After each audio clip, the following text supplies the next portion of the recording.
Hello, everybody, and welcome. I believe we are now in live play right now, in which case this should be Garrett Martin on lane 16 rather, calibration myself, and Charlie Collins on the left side in this case, in which case we are now underway.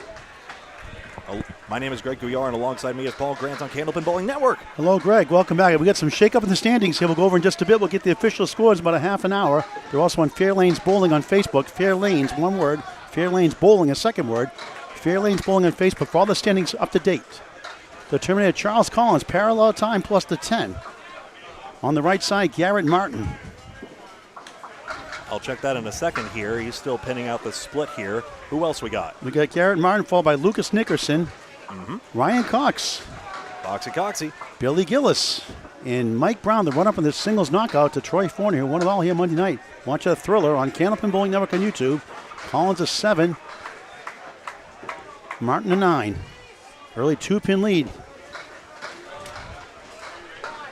Stand by. Just getting recalibrated here as we had a fast transition to this match. Able to evolve Realty. Head pin smashed in by Martin, and he leaves just a 10-pin. They remain in the 4th spot, taking 6 off Avon Valley lanes just a moment ago. We were supposed to cover them early. The lanes broke down, so we covered Kingswood, Bulletproof, and Grafton 1. That was turned to be a better match we called, Greg. That was closer. Yeah, as it happens, we like ourselves a climactic one. Garrett Martin, Lucas Nickerson, Ryan Cox, Billy Gillis, and Mike Brown. Here comes the 10-pin for a Martin. In the ocean. Martin looking longingly at the foul line. Collins. Wow. Couldn't get to the 7. And who else do we have for Academy Lanes? I can let you take the call in a second, actually. Yeah, go ahead and take the call, actually. And I'll get scores in the second string as well, after the first string is over. Collins gets to 10.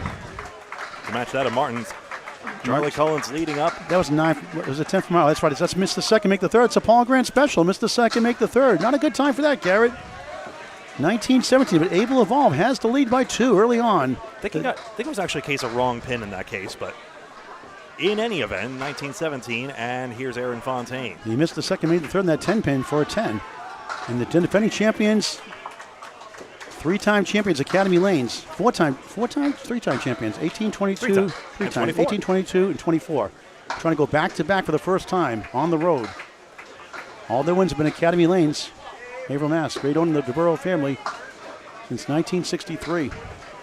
We're at Fairlanes in Moncton, New Brunswick, Canada on Candlepin Bowling Network. Free to subscribe on YouTube in high definition. Never a charge. Tell your friends and family. If you want to help donate to the Candlepin Bowling Network's monetization fund, we could use it. No obligation. Go to Super Chat. We'd appreciate any amount. And thanks to Scott Hodgson of North Carolina for donating $100 yesterday. Thank you very much. Yeah. Really appreciate you there. 4-7-10. What a try.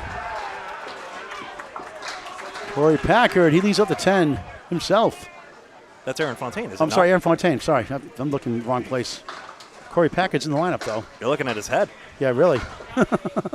Sorry. Corey's up next. Oops.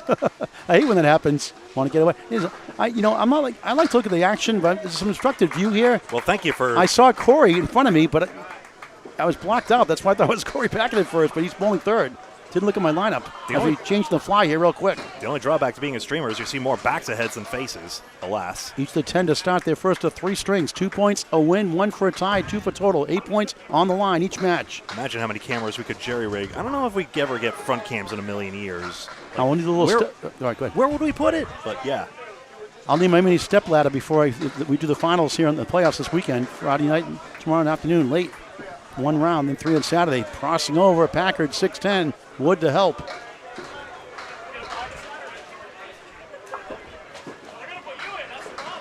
Lucas Nickerson, a tough look leave here. Doesn't go too often. David, nice to see you. He got it anyway. Spare. Reverse nonsense jinx. He likes that one. 20 the ball through 2. And he missed that second shot, made the third for a 10 earlier. Up now, Aaron Fontaine first, a spare. 20 the ball each a 10, each a spare. Now Corey Packard. Aaron, don't stand in the same spot. I'll call him Aaron Fontaine. They were literally right behind each other. Don't stand so close to he. Greg Sting Gouillard. Call the police. Hey, perfect. White on, is that white on orange bad contrast? Please advise. Parallel time on the right side for Ryan Cox, and a tough 2-2 split for Corey Packard. Wobbling 6 right, 3 to the left. On the left side, 2 right, 4 left. First of 3 strings, a good one here. Number 1 versus number 4 in Division 2. 2 divisions of 12 teams. Each division winner gets a first round bye, a 2-round bye, actually, the semifinals. Packard leaves Baby's first eagle. Run 15 and 16 on a flex schedule now the rest of the way. Chips up the 9. Big one coming up next. A-plus accounting. Maria Subs, our final match today. That'd be a great one on lanes 11 and 12 on Candlepin Bowling Network on YouTube. Packard, what a try. Greg, you're on the background vocals, and we didn't do any station IDs. Greg, we'll have to catch up this time. Just along with everything ever. I know, really. Well, our first match originally scheduled for Avon Valley Lanes, and April expected did not happen because of lane breakdown. What? How did that 10 pin not go? Anyway, 8 box. 8 for Cox. 9 for Packard. Did he 1 just miss pin it? lead. I thought I saw it move. Maybe I'm nuts. 1 pin lead for Abel. No, I'm nuts. No, I'm just nuts. He just. As soon as we get the official standings, we'll let you know all the updates. We know that Drywall Concepts is in first place in Division 1. Fenway Academy lost 6. They dropped now. Kings of Bulletproof slides into number 2, but they got a brutal schedule coming up. Fenway Academy, Canada 5 at 36 points. They're actually third now. Fenway Academy 4th at 35 points. And at 32 points, A-plus goes from 6th to 4th. And Maria Subs drops from 4th out of the running right now at 6 at 30 and 26. We'll go over the numbers just as soon as we get the official scores.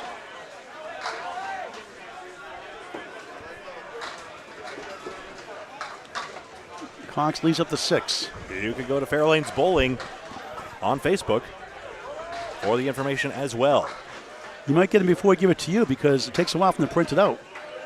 Nice pickup of Corey Packard. 2-pinner spare. 19 the ball through 2. They have the lead now with the mark. Ryan Cox at 10, 18 through 2. In the first of 3 strings, our middle match of 3 today. Backwards Wood takes it. 57-56. Abel has the lead, but down 2 spares to 1 to the number 1 seed, Academy Lanes, and defending champions. Now big was Jeremy Seelum last year, 172 in that final first string to set the tone. And there was like 17 strikes that first string alone by Academy, I believe. Against Fenway Academy, they had a lot of strikes themselves. Waters roll, Justin Waters on the left. On the right side, Billy Gillis. 78, high piece of wood in front, 1 behind. Waters had a shoulder sieste and bombs away. Baby strike. That shoulder feels a whole lot better now. Great way to start the match.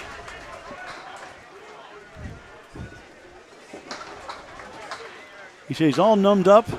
Rest of his shoulder last night. Gillis can't convert. Academy now 3 marks to 1. Air Machine. Gillis a 9. The string is tied technically, but 3 marks to 1. Waters for the lead right now.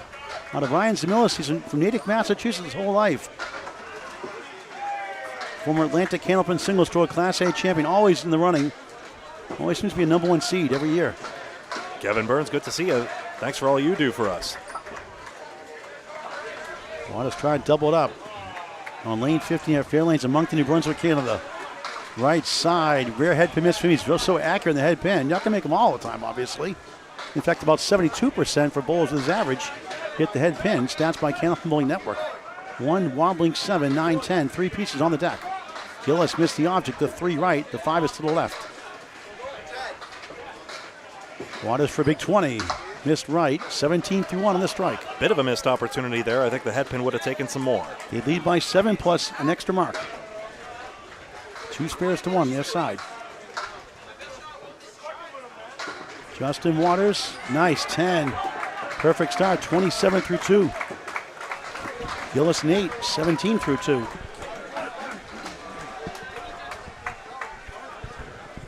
Josh Daly on the left-hander from Danvers, Massachusetts.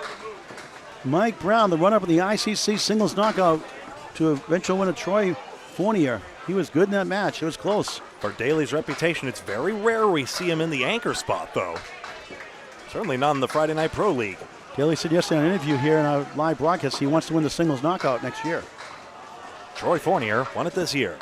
Daly pounds the pocket. Here's the Canadian bucket shot. It's called here up north. But setback leave in a sense for Mike Brown. But boy, did Mike Brown put on a show. How about that 3-2 split he made in the finals? It's just it wasn't the highest score. It was so exciting, though. A stellar showdown right the way through. Missed the head pin there. Daly, 31% chance. Won't go. 5 middle, 9 right. And hopefully we see one as climactic. In 2023, we were last here at Fairlanes Bowling Center in Moncton, New Brunswick. 10 box there. We saw another thrilling showdown in the teams competition as well as the singles before that. Remember, Blake Doucette versus Calvin Locke. What a showdown that was. Calvin threw a double strike in a losing cause there. And then, of course, who could forget? A-plus Accounting versus Fenway Academy. Good to the last drop. 2-drop. And that was a stellar showdown. 9 for Daly to start his match. Mike Machici, their captain. 8-0 again today. They've only lost one string. They're 54-2. Thank you, 4-pin, for getting over. Daly crosses over. Does not lead to a king. 2-4-7. That 5 is getting swept out a lot. We've made much ado about the Canadian flat gutters, as is the American tendency to do. It's a conspiracy against you, Greg. They don't want you to say crossovers lead to kings. Yeah, but the sidewall bounce takes out a lot of 5s, sweeps some pins out from behind. But Candlepin is about playing the live wood, and it keeps a lot more of it in play. Michael, 179. Can't get to the 7. The ball bounced right in front of it. Out of bounds. Daly can't get the 7 to go himself. Did you see the backwards English on that ball? It nearly took the 7. Hop, skip, and a jump.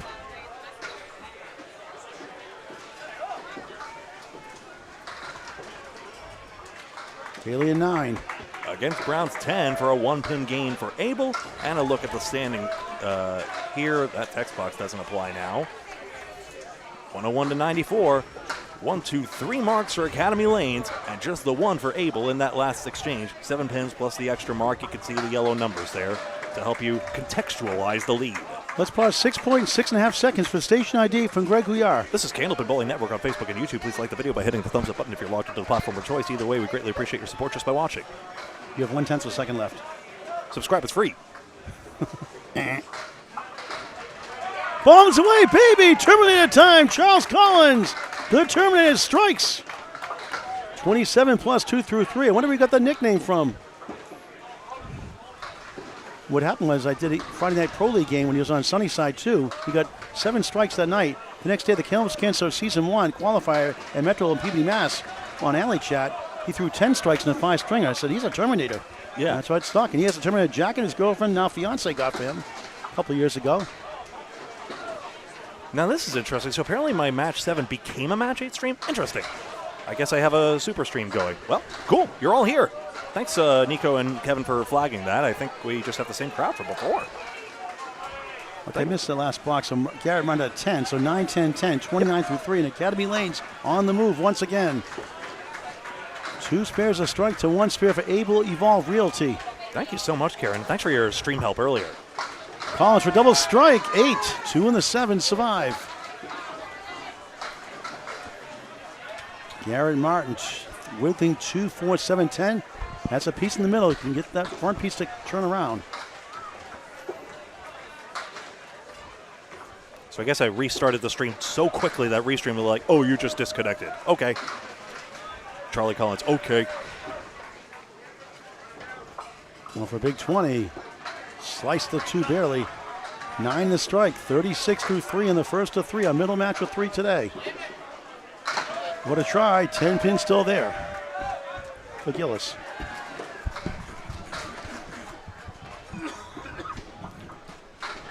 If you guys on the socials can let people know,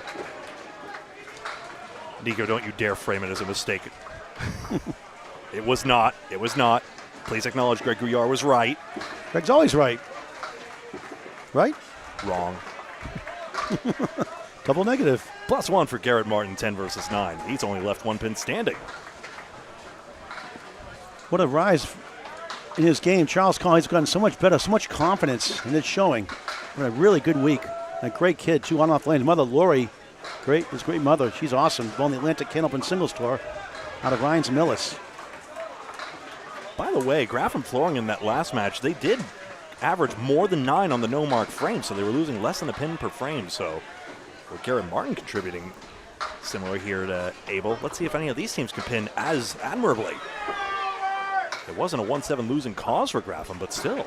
Aaron Fontaine, 1 wobbling 3, 6-10, 4 horseman right.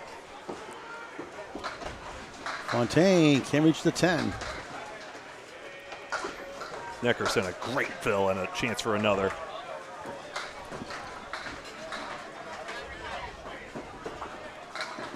.29 through 2, big 9 drop. Pushes left, missed opportunity. Trying to avoid that cap, trying to get around it. Fontaine gets the 10.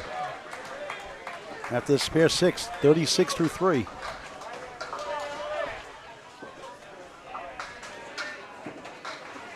Now it's a Paul Grant special. Missed the second, make the third. Shakes his head. Not a good time for that. 10, 39 through 3. Nickerson deals across lane. He knows he could have had that one with his ball. The cap should not have been an obstacle. The Friday Night Pro League Game of the Week returns, not this Friday due to the World Tournament, returns Friday, November 14th, 2025, 7:30 p.m. here on your home for all things Candlepin Bowling, Candlepin Bowling Network, 7:30 p.m. Academy 2 versus Academy 1. From Academy Lanes Pub 125, Haverhill, Mass. Fontaine floating with a strike, 9. 3 pieces in the area code. Nickerson plucks out the 2-8. My bad. Talk to me if you can't see the graphics well. No, I don't. The Mike Brown thing is throwing me off next to the right. That's why. Oh, gotcha. I gotcha. There's the Fontaine mark. picks a spare. Second to last 3. 46 in the ball through 4. Here in the first. I got you now. Second ball, much better. 5 trying to tip to the 7. It wants to. It won't. Thanks, he says.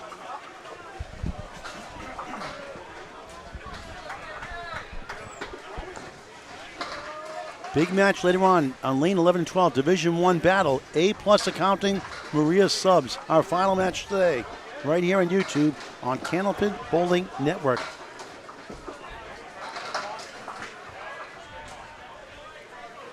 Lucas and 9, 48. Yeah.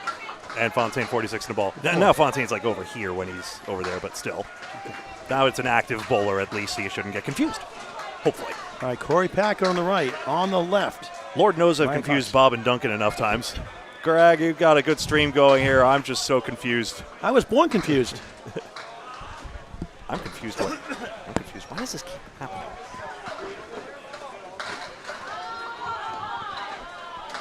Keep talking. Academy has the lead by a baker's dozen, plus 2 spares. 1 here from Corey Packard on the crossover. The Canadian bucket of 5. 24 through 2. They have the lead by 18. Plus another mark next. Their third bowler coming up.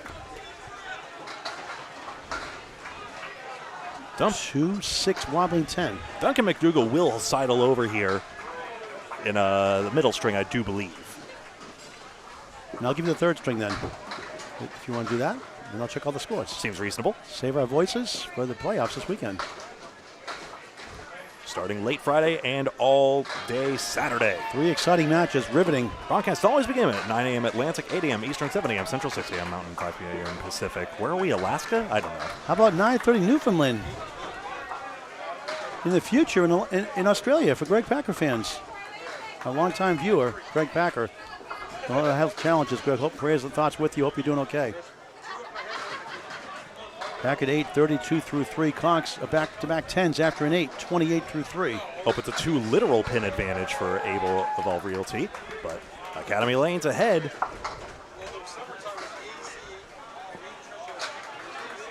They have 4 marks to 1. 5 marks to 1, really. Mike Pachichi gets a nice applause from his team. Everyone loves Cheech. Corey Packett, fresh track on lane 16 here at Fairlanes, Moncton, New Brunswick, Canada. 2025 ICC International Candlepin Championships team competition. Day 3. 3-6 right, 4 left. Ryan Cox. Explosive bowler. As is Corey Packard. 2 full. Leaves up to 3. Abel has no marks. Academy has 1 spare. 2 far right, 3 right, 4 left.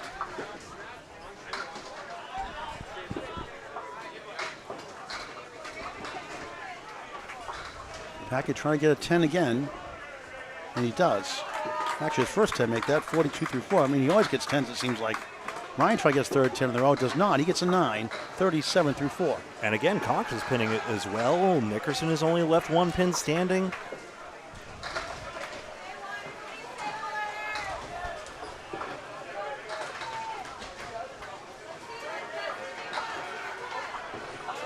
Still wait for the standings to get printed out. We'll get those to you as soon as we can. They are on Fairlanes Bowling on Facebook. Fairlanes, 1 word, Bowling, 2nd word on Facebook. Once they get put in the computer, then we'll get a printout a few minutes later on. Pending Wi-Fi, which is tough here sometimes. Waters check mark left. 310 on the other side of the ledger. Corey Packard, here they come. Right on cue. Dakota Wood, thank you very much. We got the update in the standings after this box. Waters unchecks it, spare.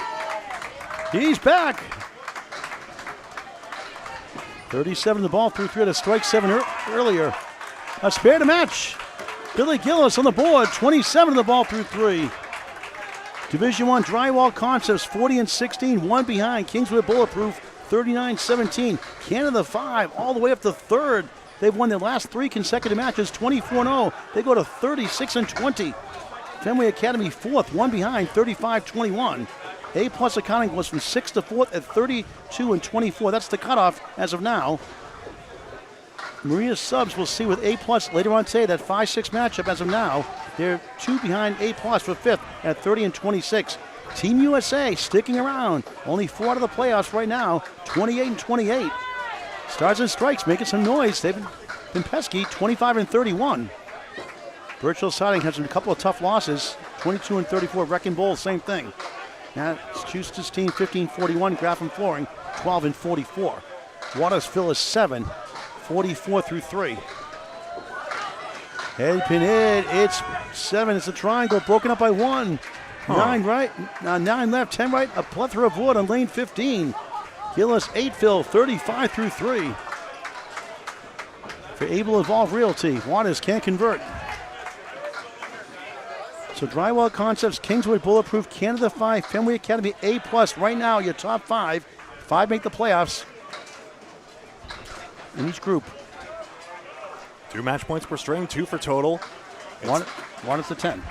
And it's these match points that determine the standings as the 9 boxes taken here. 4-4-4, 44 through 4. Greg. Those divisions, so 2 divisions of 12 teams playing for those 8 match points. Any ties split those points, of course. It's these match points that determine the standings. Top 5 advance to the playoffs. Top seed gets a 2-round bye in the knockout round to come. Josh Daly on the right. On the left, Mike Brown. What a battle this is.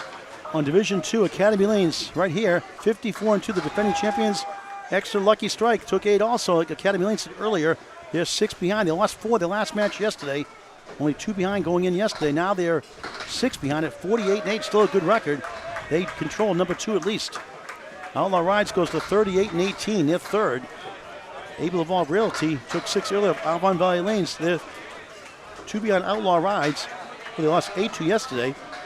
36-20. 4 horsemen, 5, 7, and 9. Oh, Daly denied. And Greg, Central Park Lanes, despite under 500, they move into 5th place, 26-30.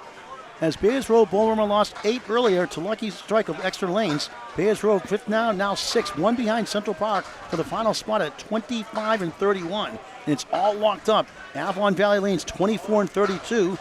6-point losses to Avon Able Evolve Realty here last match. Spike's Chimney took 2 points last month. They're 24-32. They're only 2 out. And Brian Hatchman, believe it or not, only 6 out at 20-36. What's so interesting, so there's that middle bulge in our division, whereas on the, there's contentious races for 5th in both, so I think we're going to have some thrilling matches especially in tomorrow's coverage as well. Brown, 9. Daly, same thing. And New England Thornton, believe it or not, still in contention, only 8 out of a playoff spot. 18-38. Harry's All-Stars took 6 earlier. They go to 14-42. They beat Oakland Park. Oakland Park now 9-47. Daly gets the spare. And Brown does too. Daly needed that one. His single was the tougher one to get. Back to the top here, 225 and a ball extra. And 2 balls extra for Academy Lanes, 208 and 1 ball extra for Able Evolve. So 17 pins and an extra, that's about 3 to 4 marks more. So recapping top 5, Academy Lanes Division 2 first. Lucky Strike Extra Lanes second, 6 behind. Outlaw Rides 38 points. Able Evolve Realty here 36 points. Central Park Lanes 26. And a bunch breathing down their neck at 25, 24, 24, 20, and 18. You can call him Charlie or Charles. He answers to either. You said Charlie's fine too. Charles' more elegant name. He had a strike 9 in the third. That's a strike machine. That's about right. Oh, you've graduated college. You're an adult, Charles. Spare. Garrett Martin, 9, 10, 10, 10, spare. Now he gets to build on that solid pinning foundation. Collins can't get to the 4-7. Ooh, with his clockwise turning ball, I thought that was buried in the 1-2. Enable has 3 marks to 2, and we have a virtual tie, folks. Collins takes the 10, 55 at the half on Candlepin Bowling Network. With the ESPN and Candlepin Bowling, we cover all the classes, all the time, everywhere, pretty much. Yeah. So actually, it's a true 17-pin advantage for Academy Lanes. That's right, there's ball behind, that's right. With so the 17. volatility of all the bonus balls. On the bonus, crossing leads to a king. Greg is happy. Greg Liao, 2023 Incorporated. 5, 6, 10. He gets royalty fees when I say that, right? It's like, yeah. It'd be nice. Tell me about it. Collins, bucket of 5 plus the 10. And the other gentleman told me today, I'm the one that told you about the bucket shot a couple years ago here. He said when you pluck out the 2 pin on the left or the 3 pin on the right, it's called you got a hole in the bucket. Ah. I call it Parallel Time, like Dark Shadows, great TV show in the 60s and 70s. Ran home from school to watch that show. It was a great show, live on tape. Well, recorded, it was live on tape. We played it later on. Collins leads up 4, 2, 4, 7, 10. The headsets don't really want to be put down like that. I guess we'll have to untangle it like a telephone, just like let it spin. Anyway. Garrett spares 7, 56 and a half, takes a 10, 66 through 6. Very solid string. Another mark and he gets to the 110s just for 2. Collins takes 2 for an 8, 63 through 6 for the lead-up bowler. Still in his young 20s. Early 20s, I should say, the young gun. Second bowl is a 5. Lewis Nickus on the right for Able Evolve Realty. They're coming in at 4th. Academy Lanes is first in Division 2. Top teams get each division get a 2-round bye to the semifinals. Aaron Fontaine on the left. He's on a spare, 46 in the ball. Lucas 48 through 4. 6 tries to fall on the right, will not cooperate. 2-4 left. Fontaine just 5 to start on his spare fill. In Maine, it's the Christy Hapworth special. It's the Bob Clary leave everywhere else. Martin effectively gains 2. He was sort of loosely associated with that mark, so little +2 to Able. Watch this space. 51 through 4. It's creeping down now. It's 2 marks. Outlaw Rides in Division 2 has the easiest schedule out of the playoff contenders right now. Good bid there by Nickerson. Now his ball really doesn't take it. He's got to get all the way to the 2-4, which is opposite his break. Fontaine, couldn't get to the 9. All so close. Fontaine is so good, he gets furious when he misses basically any shot. Obligatory mention, his grandfather is Tom Olsta, and he is his biggest fan. Nickerson 9, 57 and a half, back-to-back 9s. Believe me. Fontaine at 10, 61. Second 10, the last 3. Perfect string so far. 10 spares and strikes. 61 and a half. Greg. Was just checking something, sorry. You're always welcome anytime to chime in and interrupt. Likewise.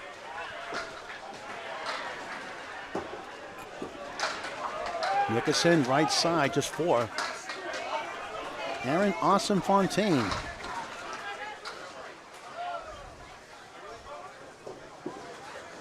On the crossover. 3 falls down. Now it's the 60 option pin right, 9 left. He's got 3 pieces on the deck. 2 in front of the 6'9". And I'm thinking, let's see. I'm thinking red line. Or maybe lower. Let's see. High up, it'd be tougher to turn around. It could go that way too. I'm going red line or lower. He does. He got it. He heard me. I'm sure he didn't. 71 the ball through 6. I'll tease him later on. A fun guy. Class act too. Just a true gentleman. Nickerson 10. Good pinning for him. All 9s and 10s and 1 spare 9. 67 through 6. But able to evolve Realty down 14 to the defending champs in number 1 seed Academy Lanes. Out of Pub 125, Haverhill, Massachusetts. Trying to get their 4th world title in back-to-back years in 3 out of 4.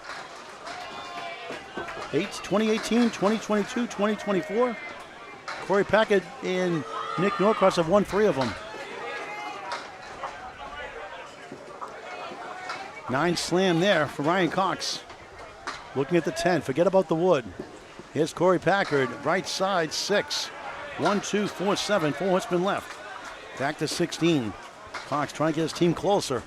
They have 2 spare to 1 advantage. Another one can make it a virtual tie for a spare. Gone! 47 half plus. In the face. In the face. Cox a very similar string to Martin here. And Packard runs it down. His second spare, 52 in the ball. So much for the virtual tie. 54 and 2 coming in Academy Lanes. Outlaw Rides, or rather able to evolve Realty 38 and 36 and 22 behind Outlaw Rides, who are taking on the lowest seed, Oakland Park. On the head pin, a banana split. Where's Casey McCool? Lakeside Lanes, always hungry, always growling. Greg? Ooh, 7-man doesn't tip for Corey, but he may still get this. 3 right, 7 left. 8 in the fill, 60 half. Cox's fill 6, 53 at the half. Casey McCool snitching on a lemon drop instead. I like that better. Who got it, Casey?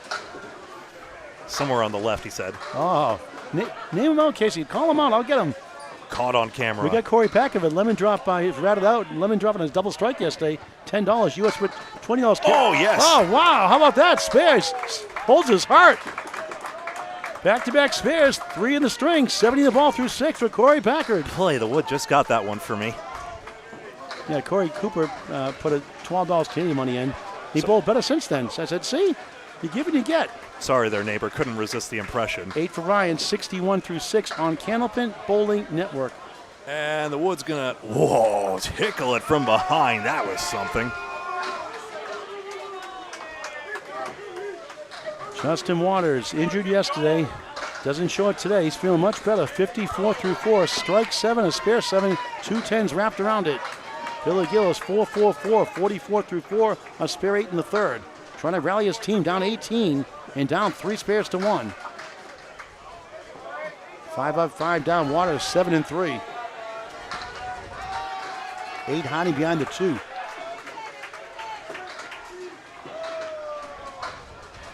Just missed left, 1 of the 9. Gillis a terrific bowler. Waters missed number 1 for a chain, but taps the wood. Not enough on it. Couldn't find an electric charging station. None available. Maybe some more so up here, like Greg said yesterday.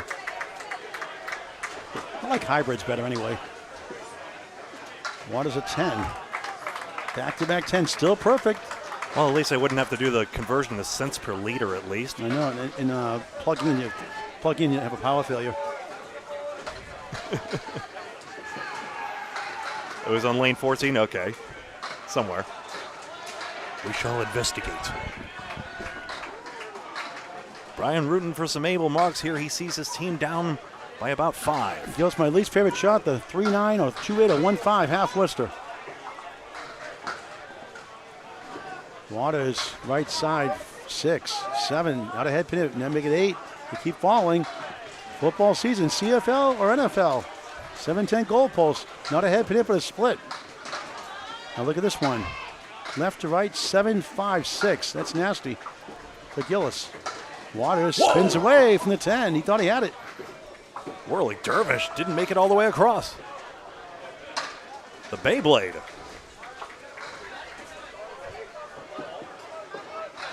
He'll take an 8.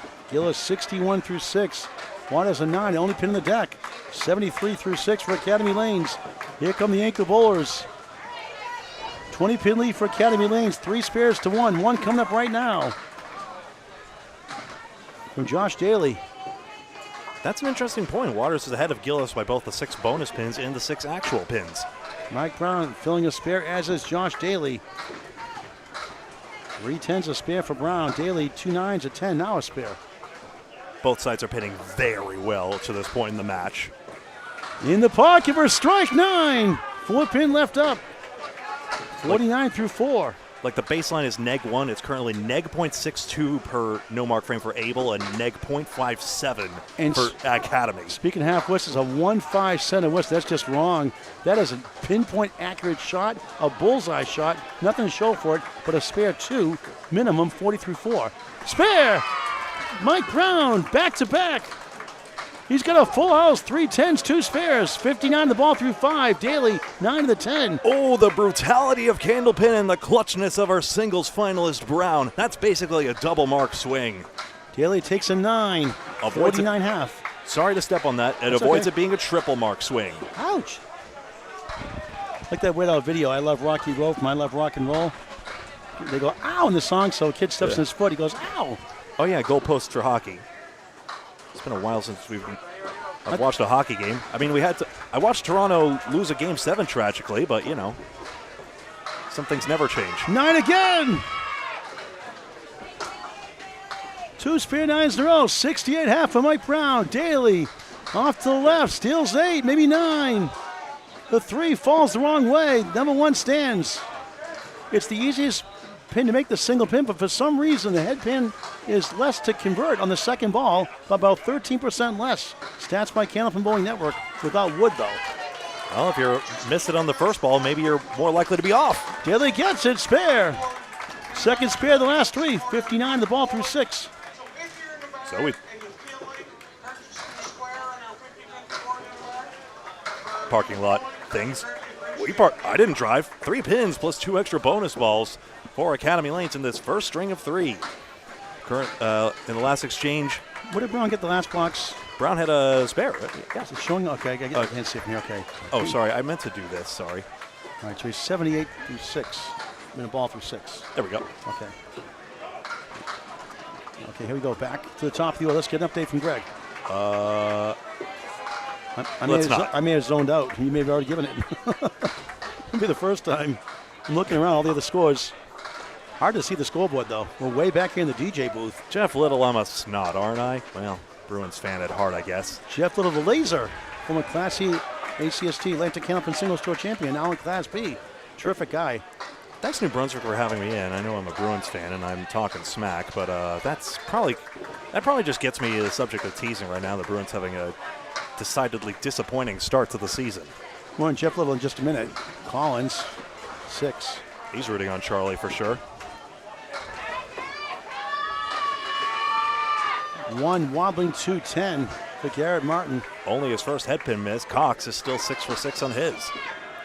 Collins in between the pipes. Speaking of similar strings between the 1 and 3 spots for Abel at Volve Realty. Goes back for the 7. Wood whirling and twirling, 5 down. I'm sorry, 1, 2, 10. Looking at lane 14. I'm usually used to looking at 14. Run 15, 16, flex schedule the rest of the way. Martin can't convert. Charles, a 10. 76 through 7. 4 10s. Make it, 5 10s now, 2 in a row. 4 in the last 5. Is that right? Yeah. And Martin, a 10 himself. Charles, 73. Martin has the 2 10s in a row. 5 in the last 6. He has a 9 to start. Everything else 10s and spares. 7. Collins 3 marks to the string. 2 in the last 3. At 73. On the head pin. 7, 8, 9 left to right. See if the wood can help. Here's a strike ball. Will it go? No! 5 pins. Stumbling and bumbling. 75.8 down. To borrow one from Don Gillis, the castle walls collapse, but lo, the king still stands. Collins spins it down. Wow! Pumps his fist. Fair. 83 to ball. 3-way for the Terminator. A spare to match for Garrett Martin. His second spare of the first. A wild first string. It's a good one. It's close. Defending champs, number 1 seed Academy Lanes in the lead. But Abel testing them.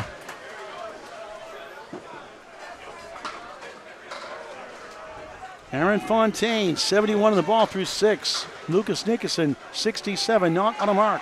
12 marks to 10, comparable pinning right now. Abel's been filling their marks better. They've averaged 8 on their 6 marks right now. Obviously, Daly had that 2-fill punching right down Mountain Road. So there's that.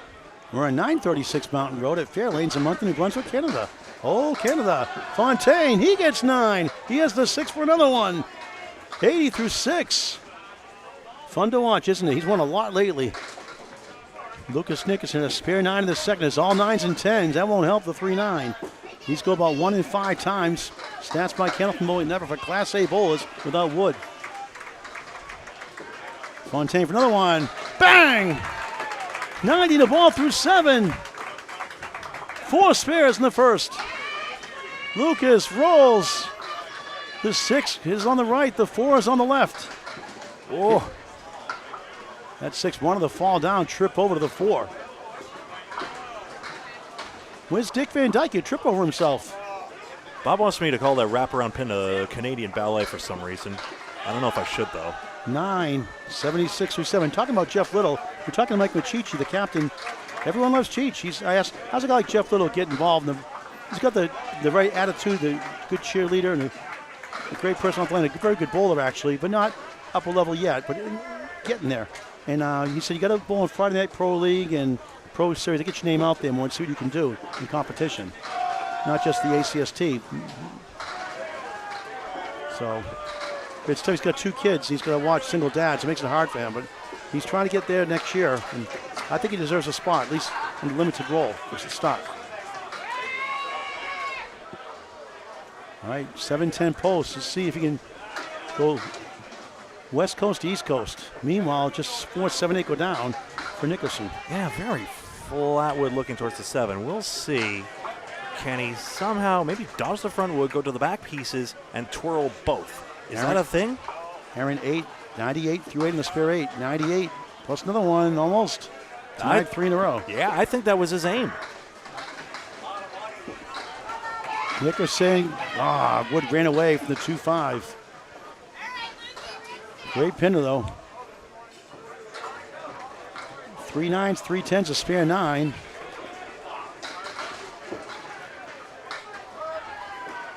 Wood out of play.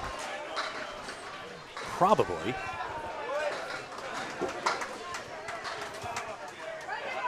A big one, our final match today on lanes 11 and 12. Division 1 matchup, A+ Accounting, Maria Subs. 2 teams always in the running. 5-time champ A+ Accounting. Maria Subs have won it a couple times themselves. Next match on YouTube and a separate broadcast on Candlepin Bowling Network. Packett gets to, Fontaine rather gets to go. Packett up next. Aaron Fontaine, 10. 108 through 8. Lucas, a 9. 85 through 8. Greg. Hello, Grand Buick 87 in chat, rooting on Academy Lanes out of Haverhill, Massachusetts.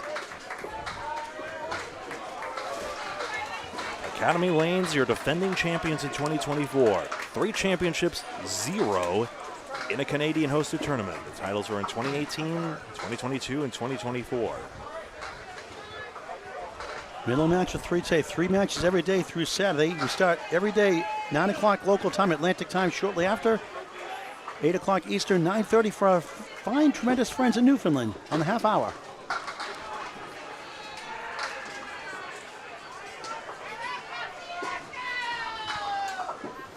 Packard on the left side of the 1. 4 horsemen, the post is the 7. There you go, you're too low. Strike! Ryan Cox, 71 plus 2 in the 7th after a spare 6 in the 5th.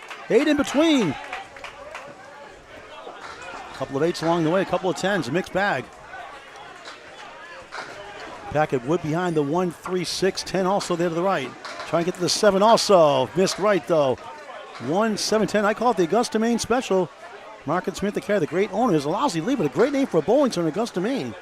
And pretty when it goes. We'll see if the Deadwood The remains. updated version of the high-low jack. Got to promote Candlepin bowling. Why not the Augusta, Maine special? In the words of King of the Palace, high-low jack with a joker, maybe not even on the deck. Might have to be removed.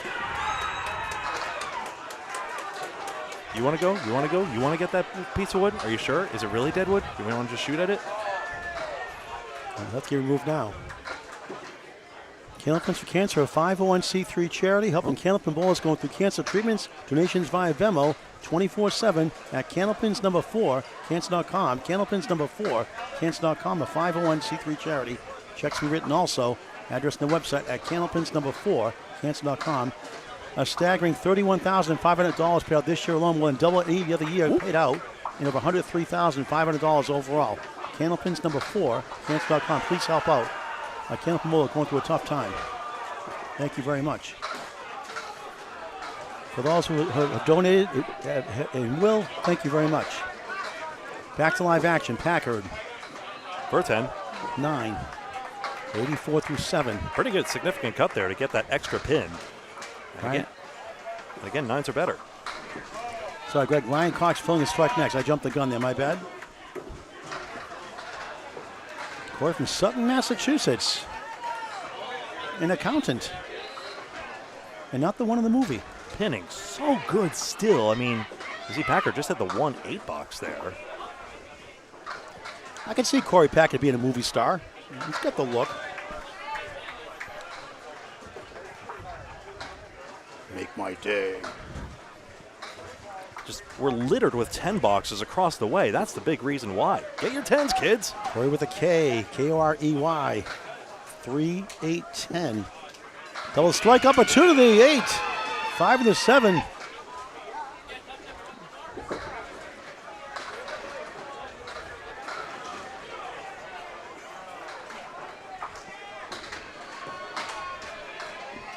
Packard trying to roll that wood around.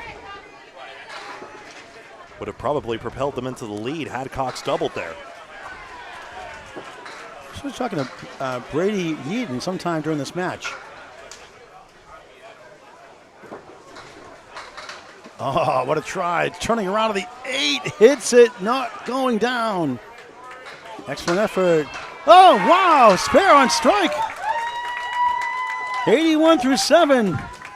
91 on the ball through 8 for Ryan Cox. COX. X marks the spot, literally.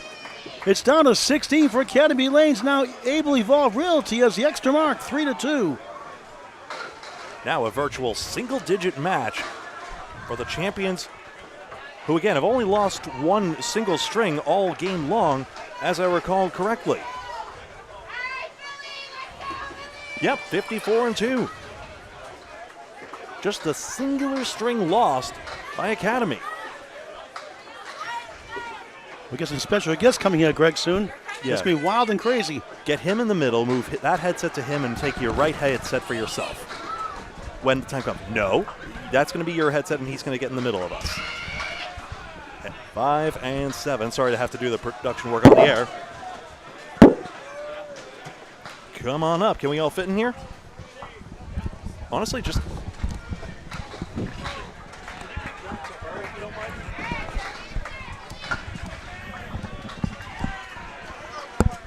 All right, we got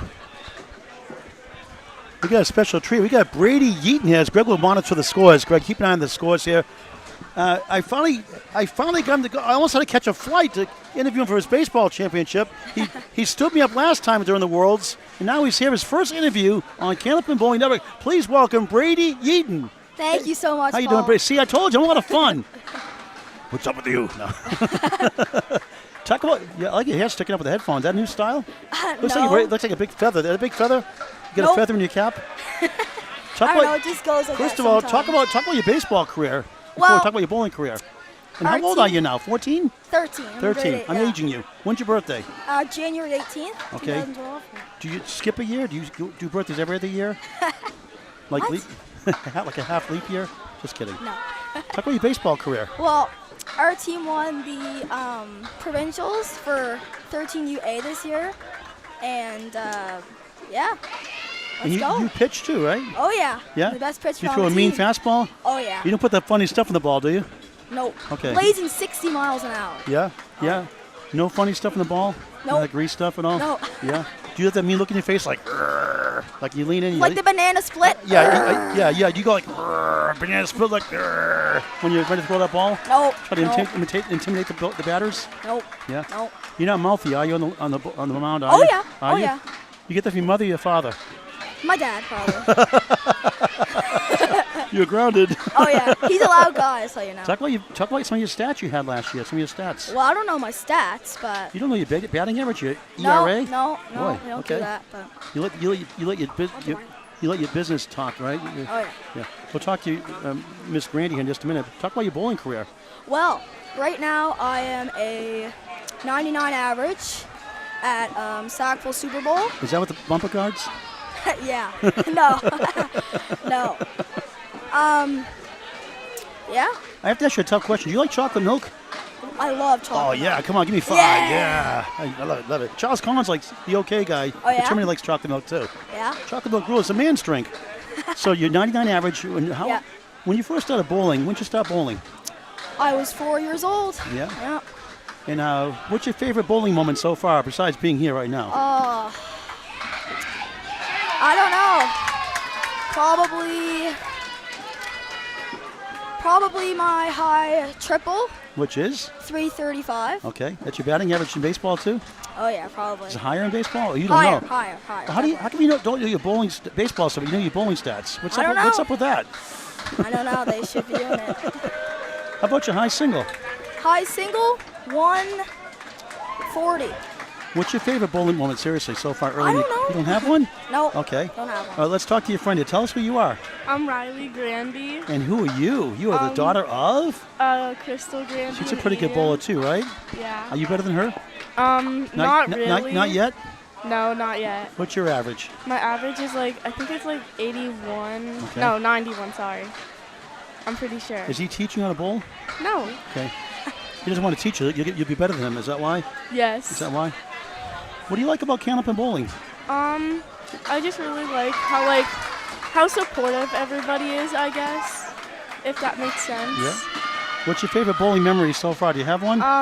When we went to Cape Breton and when we came here in May, we went, I don't know what the bowling alley is called in Cape Breton, but it's like a walk up, you walk straight onto the lane. Okay. It's really weird. Yep. Now, what grade are you in school right now? I'm in grade 8. Okay. What's your favorite subject? I'd probably say family studies, which we cook in family studies. Are you smarter than Brady? Probably not. Now, how do you know this guy? Because we bowl together. Oh, yeah. Does he teach you how to bowl? Does he cheer for you at all? Does he say? No, Brady's my number 1 hater. Oh, wow. He's a teammate too, huh? No, Yeah. not true. No. Not true. That's good. So talk about what you like to do in life. Some of your hobbies you like to do besides bowl. Well, sometimes I play volleyball, and I usually play football at lunch, I guess. But that's really it. Okay. Garrett Martin, a big strike on Spare, I believe. Let's get an update from Greg real quick here. Give the microphone for Greg. Nice talking to you. Brady, hold on. You're not done yet. Got the strike on Spare for Martin All right, there. Brady, you're all set. Thank you very much. Good to see you, Brady. Thank you. 3 fill for Collins, and now just punches straight through an object pin. And that's a pretty good out there for a 7 box. I'm just going to confirm scores real quick. I just want to let you folks know that during that wonderful interview that I hate to cut off there, 5 marks to 4, including 4 20 boxes established by Able Evolve to now develop a lead in this match, all confirmed. And the last of the 3 Stooges, tell us who you are. Aiden Grandy, Yeah? Are you the youngest brother or older brother? older brother. Okay.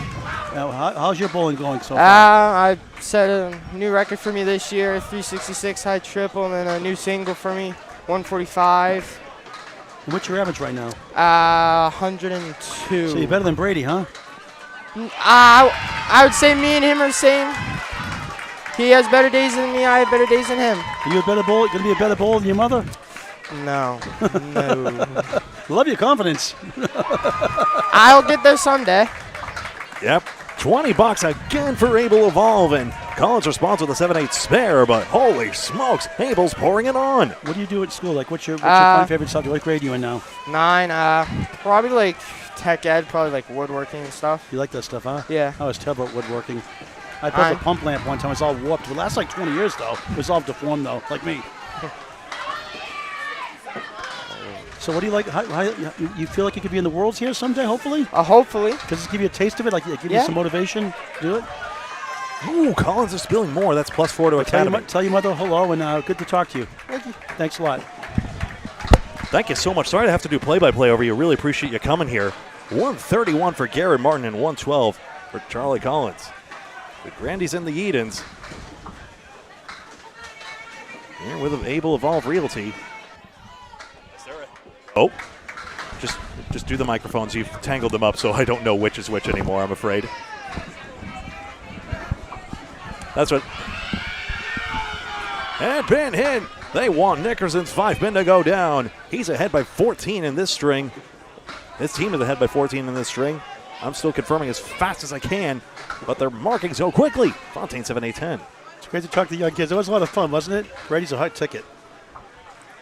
That was excellent. I'm just sorry to cut that off. Able Evolve looking for the 2-point upset, but on seeding. I got it.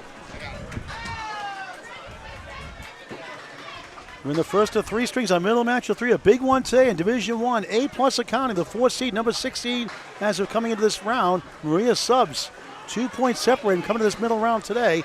Our third and final match today on YouTube here on Candlepin Bowling Network. Please hit that subscribe button. It's always a free, never a charge. And when you want to get notified live, hit the bell icon after you subscribe. So you never, ever miss a ball. Ever, never, ever, never, ever.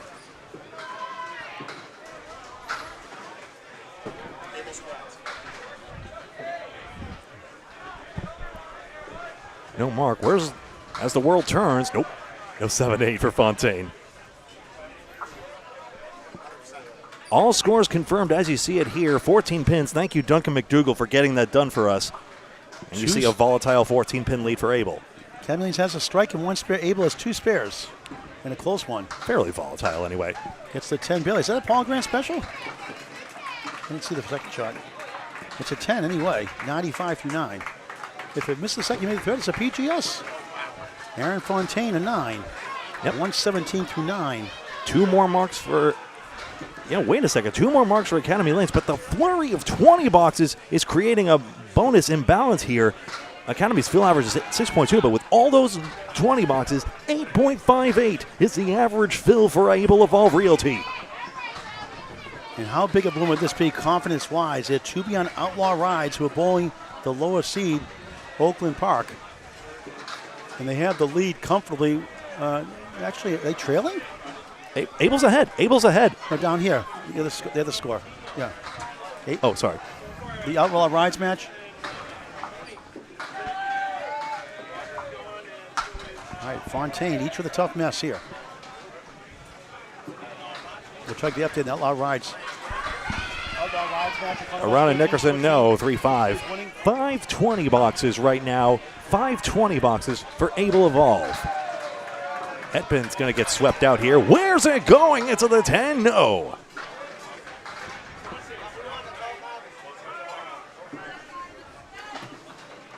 Outlaw by a mile. Outlaw is winning that first string against Oakland Park, so they're going to maintain their number 3 seed lead. Fontaine with the wood doesn't go. Each with a 9. 104 for Nickerson, 126 for Fontaine. 163 Adam Lonsa got a 163 for Outlaw Rides. Wow. Ooh. Tyler Reese, the high single, 182.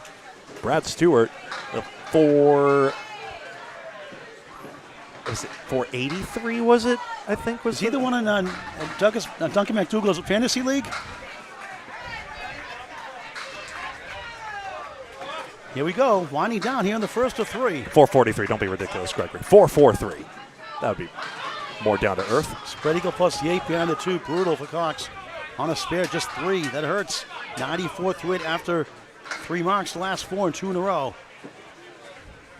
On the crossover, Packard, triangle right, 3 middle, 5 left, 6 right.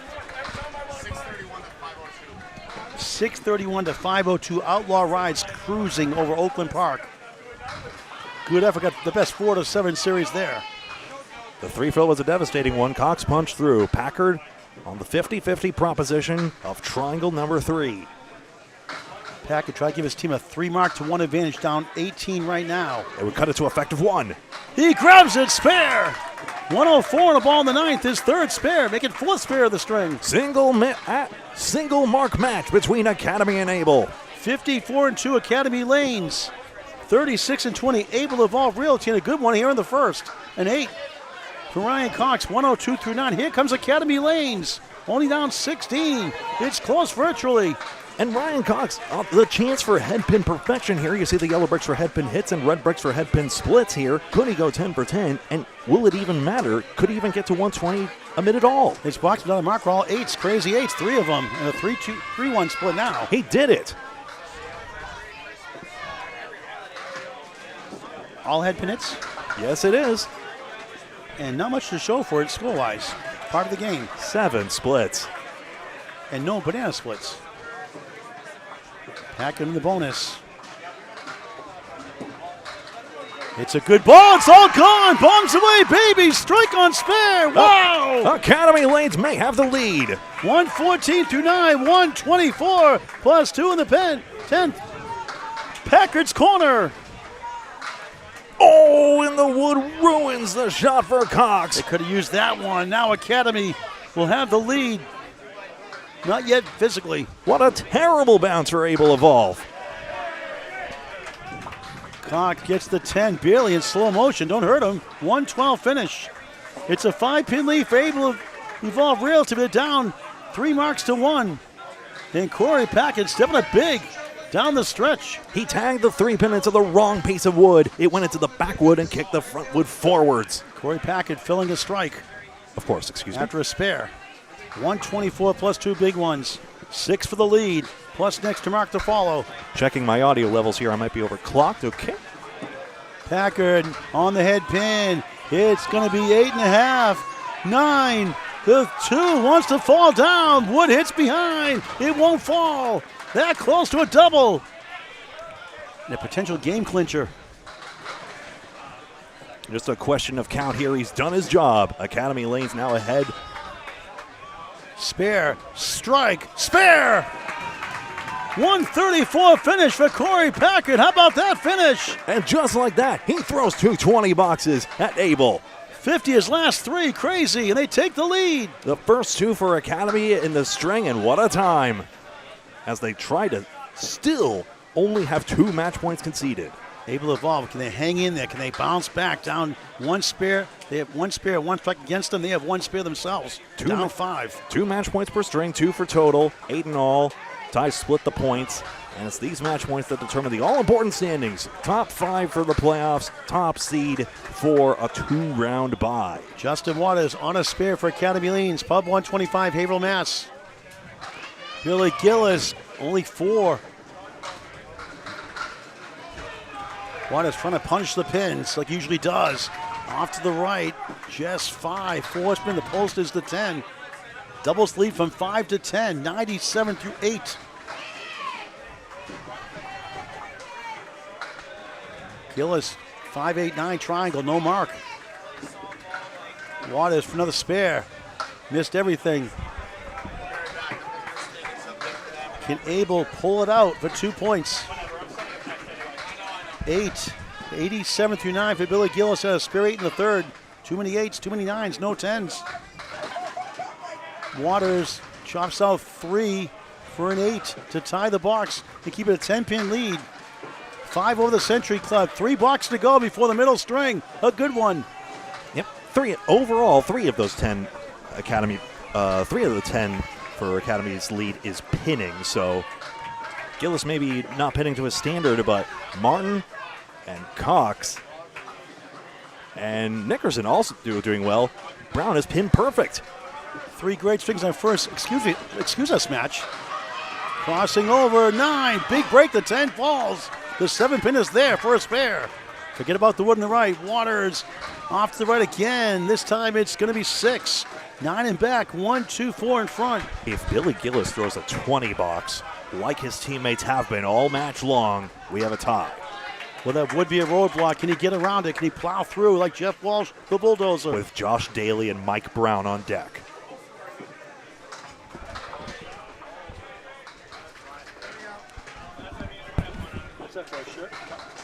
Gillis gets it, of course, off the plank. Watch yourself with that arm, please. I don't want to take the cameras out now. Spare in the 10th. Waters has a doozy to try and maintain the lead. He's got it. The 2-pin tips over. 1, 2, 4, and 9, and Waters has his 4th mark of the string. 10 pins, 2 bonuses aside, as Academy Lanes tries to hold on. Jake Cook just bought a Bombs Away Baby Candlepins for Cancer shirt made by Kim Baker. Thank you, Jake Cook. $5 will go to Candlepins for Cancer, a 501c3 charity. Here we go. In the 10th. Both on spares. Gillis 7, 7, 8, 10, a sea of wood. Ends up with a 104 string. Doesn't matter. He's done. Waters trying to add more. He gets 5. 120 opening string for Waters World. 576, 568, 1 mark apiece. Academy Lanes, an 8-pin lead. Trying to go to 56 and 2. A little bit of spice and seasoning here as the lead drops to single digits now. Mike Brown 20 box now takes the lead, and Big Phil pressures Daly, although of course he's got the strike Phil. Able to evolve Realty trying to go to 38 and 20 up to date. They are the 4th seed right now. A tough battle here and a bunched up points in the standings for all the teams right behind them, all breathing down the neck. 1, 3, 6. That falls down. They got help. 1 of the 6. Loads up. On the spare 8, though. That's the good news. 126 right for Mike Brown. Daly splits 3 and 2. He's on a strike, though. 247 right side, 610 from Fairlanes in Moncton, New Brunswick, Canada. 2025 ICC World Team Championships on Candlepin Bowling Network. He missed it. That hurts. Daly, what a try. He got it! Wow, Nico highlight reel. Unbelievable! A clinching spare on strike. Wow! Round of 9, 135 through 9. Daly delivers big time. 94 through 8, 104 on the ball in the 9th. A 5 fill by Daly demands a double of Brown. Incredible match, and Academy Lanes headed for, what would that be, a 56 and 2. 56 and 2 record. Don't you just love Candlepin bowling? And that does it officially. Abel tested them. They fall short. They had it for a while. Too much strength in Academy Lanes. The defending champs coming to big time. Daly for a doubles. 5. It's all over in this string. Double mark, I should say. 109 through 9. Not his best string, but a big time spare to clinch it. And now, will that be a letdown now for Able Evolve Realty? They took 6-2 off Avon Valley earlier. Daly in 9. Got a ball to go still. 8 down, 2 to go for Mike Brown. Trying to get to 145. A great effort in a losing cause. But at least they're close in total. That's the good news. He takes a 9. He ends up with a 144. Fine first string. 8. Correction, Daly got a 10. Was it a 9? 118. First string. What a wild string, Greg. 610 to 594. Academy Lane survives by 16. They get the first 2 points. That could have teeter-tottered either way. 610 to 594. Please, please, please get your hand out of the way. What you got, 594 on that telescore? Ball, please watch that for me. 595. Okay, we'll confirm that in a second. All right, we'll get a picture of that in just a minute. So the win is 15, not 16. That's the good news. 1 pin closer. 131, 104, 102, 112 rather for 112 for Ryan Cox. We'll give it to him on the end here. That's going to be that. Okay. So 610, 590 officially. Look at those scores. 131 for Garrett Martin. 144 for Mike Brown. Corey Packer, the big finish. 134, Aaron Awesome Fontaine. 126, Waters World. Justin Waters, 120. 610, 595. Now a middle string is next. And Duncan McDougall joins us. Greg gets a lunch break. Thank you, Greg. Great job as always. And Duncan McDougall will do the play-by-play. And I'll check out the scores in the meantime once he's settled in. Thank you very much, Paul. I'm going to need your help getting started up, and then we'll be rocking and rolling We got to from check there. the changes in the lineup also. All right, Charles Collins. 1-3-9 behind the 3. 1-3-7 for Garrett Martin. For a spare, missed it.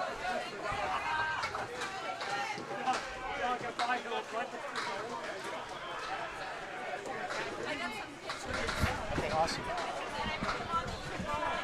Awesome. Candlepin shot too. Cheryl, Candlepin shot too. Candlepin shot too. Candlepin shot too.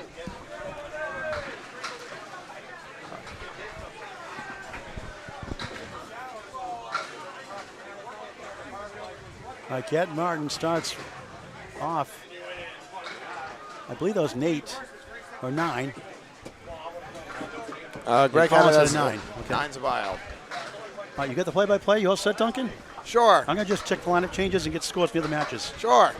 Duncan McDougal. America runs on Duncan McDougal. It's not Mick, it's McDougal. Did you get the standings updates through 7? Yes. Wonderful. All right. I went through those. Yeah, lucky strike. 1970. Holy cow. Oh, last match, you mean? Yeah. First match, yeah. Charlie Collins has the split, can't convert. 9-pin drop for Garrett Martin. He's looking at a single. And gets it. Garrett Martin with a 131 start keeps it going with another spare. And Charlie with a 10.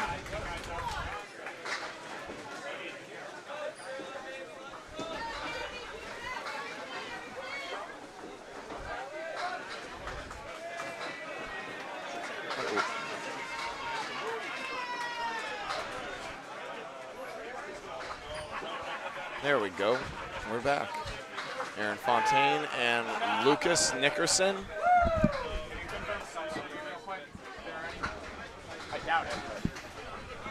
Aaron Fontaine. And Greg's just checking for subs for me, but I'm pretty sure this is Lucas Nickerson right here. Fontaine on the head pin. Drops 8. He has a 2-pinner left standing.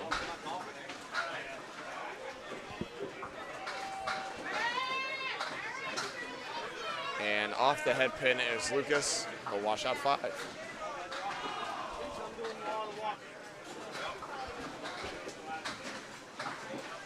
Fontaine, no. Goes wide. Nickerson, the horseman, plus the 9. Here on Candlepin Bowling Network. Free to subscribe, never a charge. Sterling Trice is number 2. This is not Lucas Nickerson. This is Sterling Trice. Thank you very much, Greg. Appreciate it. And that is a 10 for Fontaine and a 9 for Trice. And we are rocking and rolling here.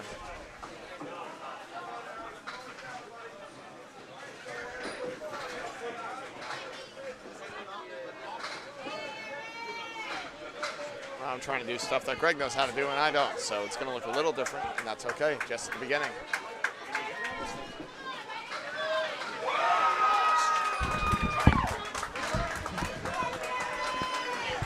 Fontaine with a hammer. As we're trying to get Greg back here to say his piece. Yep, Sterling Trice is in. Now everyone else, you still got Coxie, Billy, and Brownie. Sure, we'll just go hockey nickname on that. Sure. Mike Brown staying in as well. So Sterling Mike Trice Brown. here, 1 substitution. Thank you very much, Greg. Go enjoy your string off. All right, I got it from here. Sounds good. Trice gets it, misses it on the second ball. Good bid. Great bid. Absolutely. He's got a 2-pinner to contend with here for an out.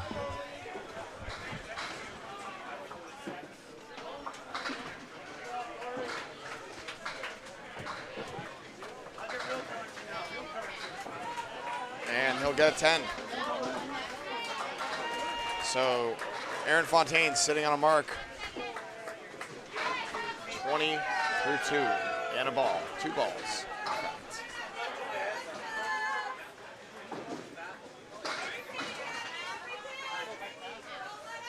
All right, Corey Packard off a huge finish, couple of 20 boxes in the 9th and 10th.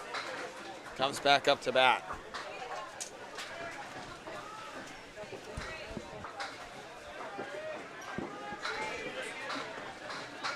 Academy with an early 1-pin lead. Ryan Cox opposite in the 3-hole.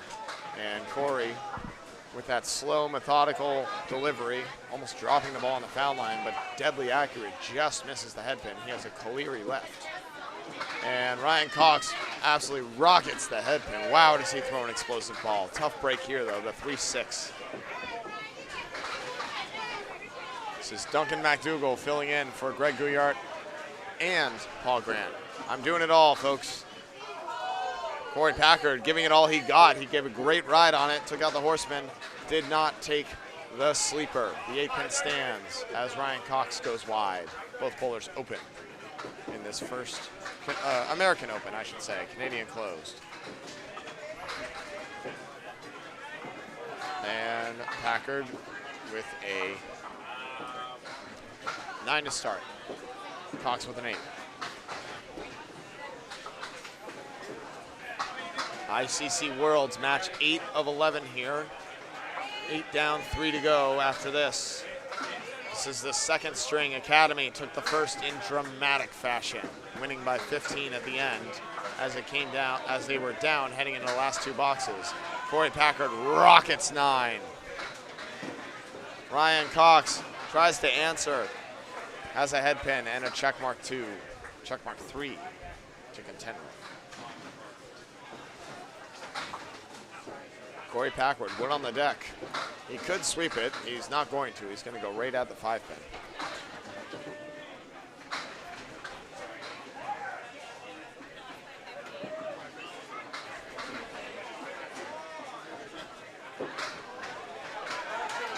And gets it. Cox goes wide of his check mark.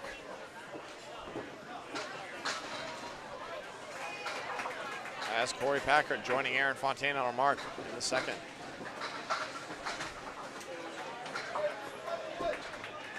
Cox punches through for a 9. 17 through 2 for Ryan Cox. And 19 in a ball for Corey Packard.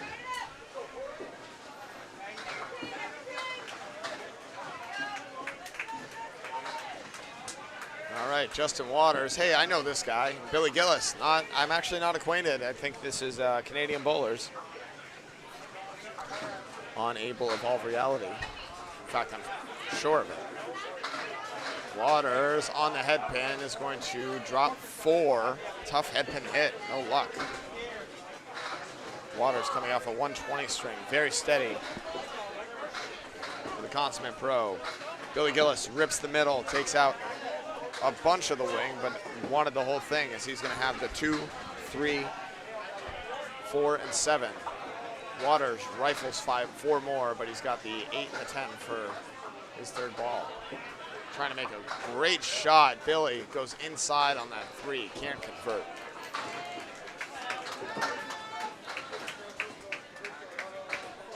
Candlepin Bowling Network, we appreciate everyone for tuning in to this wall-to-wall coverage of the World Tournament. Justin Waters with 9.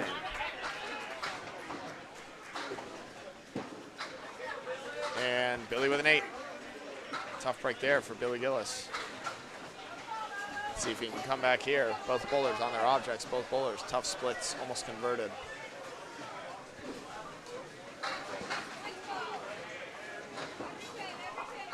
Appreciate everyone tuning in here. And Waters rockets, looks like it's going to be 9. 6-pin left standing. Billy Gillis, ooh, tough 5, no luck.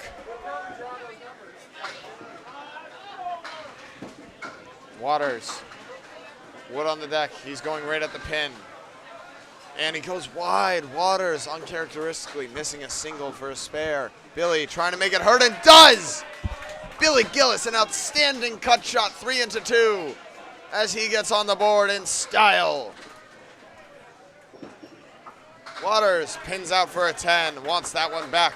He can't get it. No take-backsies in this game of Candlepin Bowling as Billy Gillis answers the call with a beautiful shot.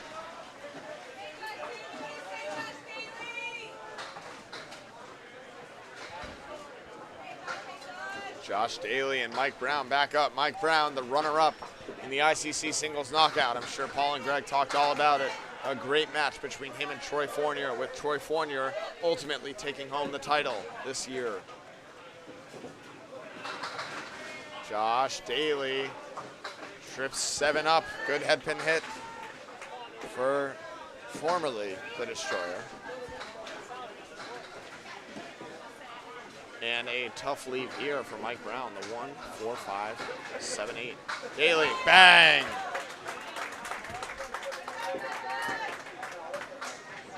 And Cox with a good ball, trips it up. Mike Brown, what a shot for a spare. Great answer there.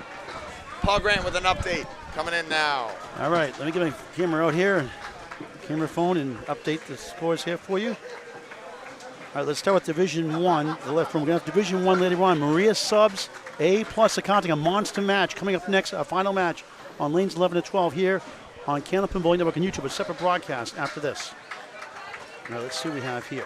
All right. Maria Subs just got themselves out of the playoff picture, now in the 6 on the outside, looking in.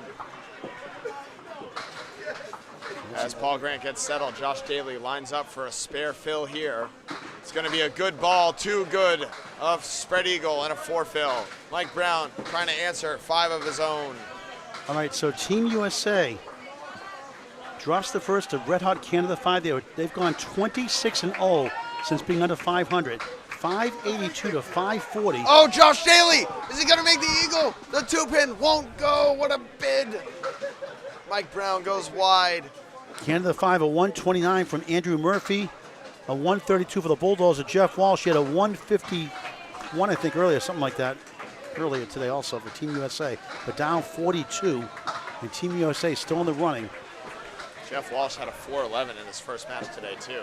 Andrew Murphy made 3 of the most outstanding shots you'll ever see for spares in that match. Now check this out. Maria Subs, a 624. Good enough to win, right?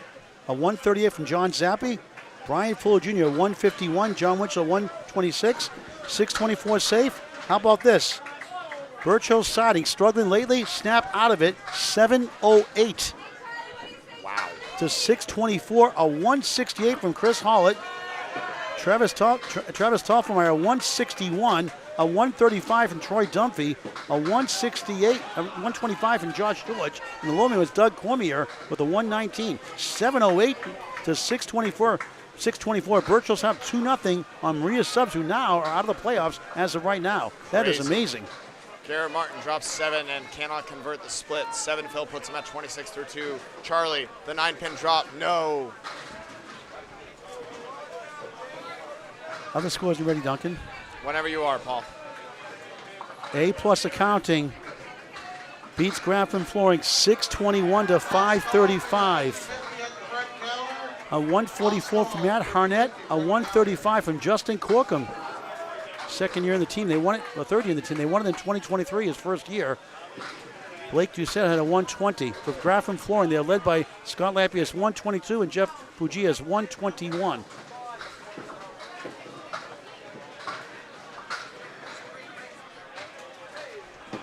Fenway Academy gets back on track after going 2-6 earlier today. They win 623 to 550 over Stars and Strikes. Stars and Strikes had a 125 from Mr. 9-pin, Mike Jackson, 120 from Joey Hutchinson.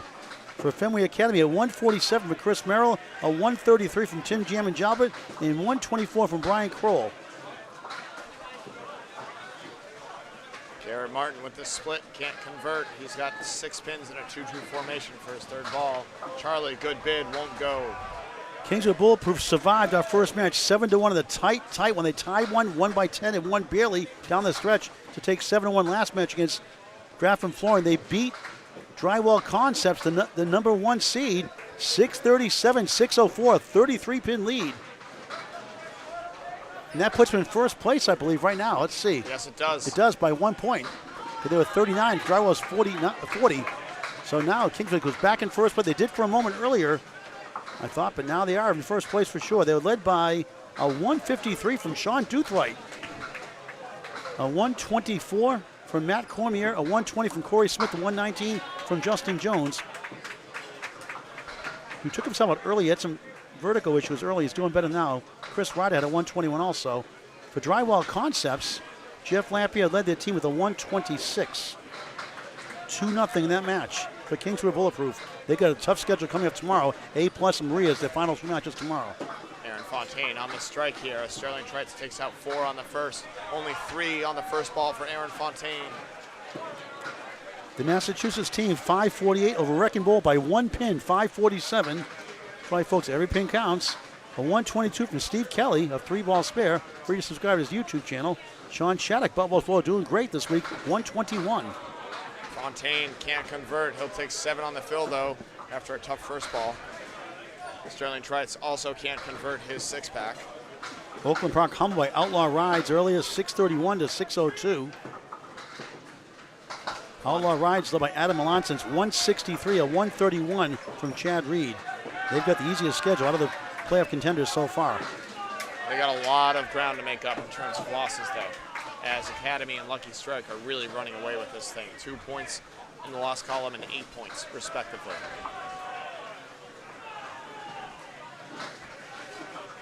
A few more here. Academy Lanes, you saw here earlier, escaped 610 to 595 over Evolve Realty here.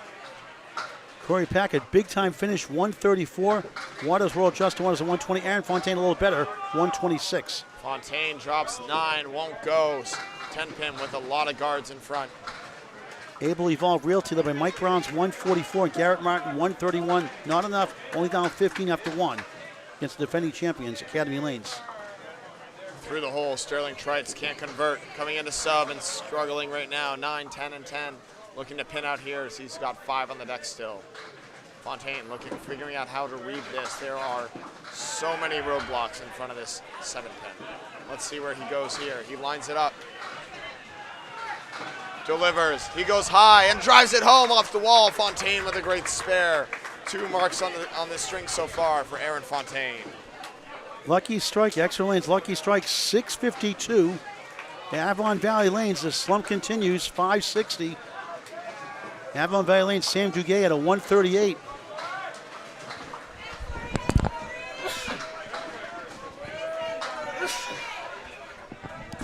Bless you, Paul. The Avalanche's kicking in. Extra Lucky Lanes, a 138 from Jeff Surratt, a 130 from Jimbo Ayon, a 130 from the freight train, Joey Lister. Nick Leach had a 126, Tim Matera 128, 126 the low man for Extra Lanes Lucky Strike. What a luxury that team has. Number 2 seed in Division 2. What do you mean? Nick Leach threw a 126. His average came down. Really? Corey Packard, 5 on the fill and a really good head pin. Ryan Cox takes out the middle, plus a lot of he tries to sweep the wood on the left side, but won't take it. Only takes out the 2-3. Imagine that. Corey Packard, he's got the triangle 6, plus the 7-8. The 6 in the back row. There's wood way over. He's going to play the triangle clean, send it off the wall, but it won't go. Beautiful bid by Corey Packard. Central Park Lanes moving to 5th after round 1 today. They win 608 to 586 by 22 over Harry's All-Stars. 2 big points for them. A 145 for Matt Buffalo Nichols. Glenn Gill a 131. Corrado Pani, the captain, 121. Harry's All-Stars a 138 from Rob Linehan, who's had some big strings this week. Chris Parkinson a 123, chipped in as well. CPL making a late run here on moving mid.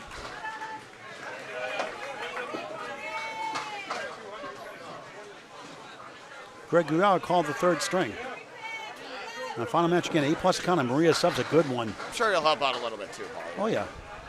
Bayes Row, Bolorama bounces back, 570, 553 over the Hatchetman. Hatchetman led by Peter Pereira, 125. Bayes Row, Bolorama, a 124 of a balanced attack. Gleno Duguay, 124, 122 from Dylan Ezekiel, 120 from Eric Banfield. They're up 17 after 1. 2 points on Bayes Row, Bolorama. They were 5th coming in earlier today, and they lost last match. So now they're still 1 behind Central Park Lanes for that final spot, but Avon Valley Lanes, who lost, also 1 behind them, and Spike's Chimney 1 behind them, also lost. Very, very tight on the bubble, Paul. Yes. Brian Cox had the 1-3-7, couldn't cover the 7. Corey Packard looking at the triangle 4. He goes wide, out of the hands, on the 7. A couple more, I think, 1 or 2 more. New England Flooring, 677. How about that? Spikes Chimney, 553.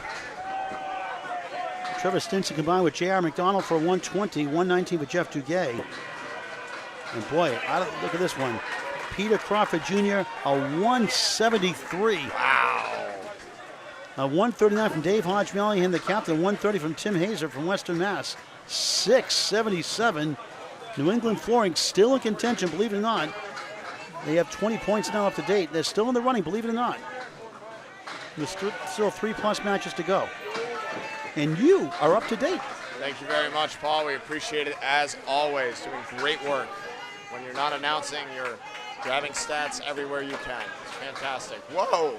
Billy Gillis, that one got away. He may have stayed behind the foul line. That was on a fill. So that's important. It's only 3 on the fill. He's not putting the reset button, so that means that will count. A 3 fill. Justin Waters off the head pin, takes out 6. And what a answer. Billy Gillis can't quite cover the 7. Waters punches the 1 to the 8. The 2-4 still standing. Billy for a 10. Yes. Shakes off that tough first ball. And Waters, always on balance, only gets 9 as he skies the 2 around. 31-3 for Billy Gillis, 28 for Justin Waters. Academy with an 8-pin lead early and 1 mark on the board over Able Evolve Reality as they took the first string by 15 in dramatic fashion. Looking to build more here. 6-pin on the 3-pin for Billy Gillis. He has the Horseman on the left-hand side now. And Waters with a eagle minus a wing. And that wing came up. It's in front of the 3-pin. He might be able to sweep it. We'll see where he goes. Billy way off. Waters does try to sweep and can't cover the 2-4 again. We will flex our schedule tomorrow like we did today. We'll put a post on Candlepin Chat later tonight. Yep, playoff picture shaping up to be a wild one. We're going to play it by ear and convene tonight to discuss where the most exciting matches will be in our general area. X-Lane's Lucky Strike takes on Academy the last match, but they'll be off our coverage area. Yep. But that'll be for 1 and 2. We're going to try and talk to the TikTok ladies, see if they can go cover that one so that there are eyes there. Should be a great match. Or you can use the iPad too, right? Maybe. We have a lot going on already, so. Mike Brown, 24-2, off the head pin there.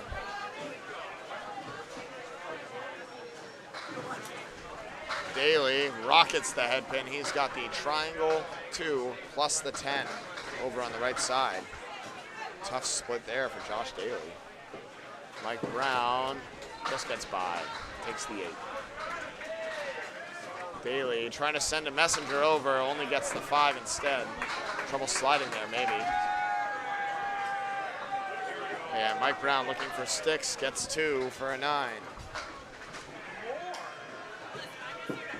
Daly, only an 8. Trouble sliding, it looks like he's going to need to figure it out here. He's got 1 box to go before he moves over to lane 16.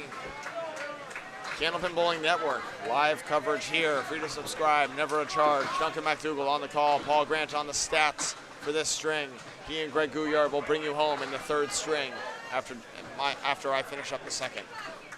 Giving them a much needed break. They work very hard, and they deserve it.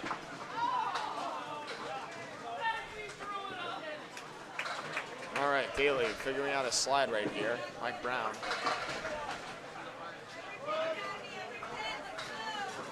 Delivers. It's a rocket of a head pin hit, but somehow only 6. Brutal split there for Mike Brown. As Daly taking his time, making sure he's not cutting anyone off here. Doesn't want to be disturbed. And not the ball he's looking for. Trips out the 2 late, but the 1, 7, 9, 10. Tough break here. It will be a beautiful conversion. Mike Brown punches the 3 square in the face. That's all he'll get with his second. A lot at stake here in this match for seeding, especially for ably evolved Realty. They really challenged Academy. They had the lead for a while, couldn't hold on. Too much strength for Academy down the stretch. Corey Packard, a big 40 in his last two. To him by 15. Bringing home for Academy in a big way. And they're only down 16 right now in the match. But Donna Mark.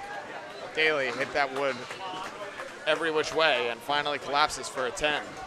As we are all done with the third and fourth boxes, we move on to the fifth and sixth. Scoring update here. Craig's not here. It's going to be me. 205, 194. Academy up 11 in the string, 26 in the match. As we are back to the top of the order here with Charlie Collins and Garrett Martin. Charlie on 37, Garrett Martin 42. Neither bowler on a mark. Charlie trying to change that. It's going to be a tough break here. He's got a six-pack left standing on the right-hand side. Garrett Martin, meanwhile, way off on the 3-pin. He's going to steal the head pin from behind and not be rewarded for it. He's got a tough split, decent wood here. I wonder where he's going to go. He's got a couple different ways to shoot it. Charlie, only one way to make the six-pack go, and he does. Huge delivery, Charlie Collins.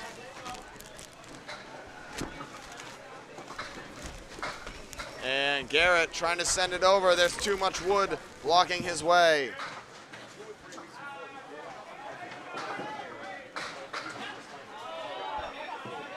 The 7-pin. The last one here. And he'll take it for a 10.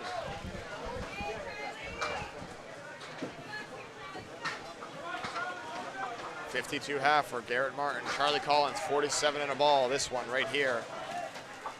It's a big one to pad Academy Lane's lead if they can. 2 marks to none so far for Academy. One of them filled with Charlie with 6. Tough head pin break right here, though. He's got the triangle 3, and he's got the 7 over on the left side. We've seen a lot of triangles plus pins. Garrett Martin goes wide. He has a Caleri. And Charlie blows up the triangle, but can't cover the corner.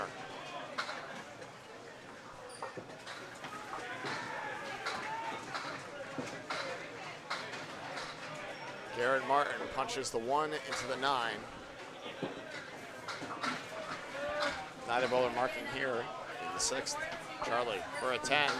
No, yes, from the clouds. The 7-pin goes as the ball comes up and down and in to the 7. Garrett Martin with an 8. He's at 60 even. Leadoff bowler struggling a little here. Scores are unconfirmed. I'm usually pretty good at this, but I'm a little all over the place. So if pins have come out of the gutter, I wouldn't have registered those. Oh, we're having a great time, Shannon. They are too. This is the best of the best up here now. Speaking of, Aaron Fontaine, one of the premier bowlers on the planet right now. 45 in a ball through 4, filling the only mark on the board now for either team.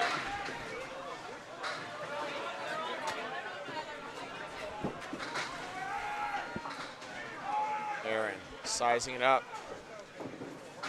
The hand goes up, the delivery is off. It's going to be 5 on the fill. Sterling Trite rockets the pocket. Late falling 6-7 on the fill. Now for Aaron Fontaine. Every pin counting double. Huge. Sterling Trite's a tough split. The bucket plus the 10. Fontaine, no. Sterling, no, that's a single. The 5-pin down.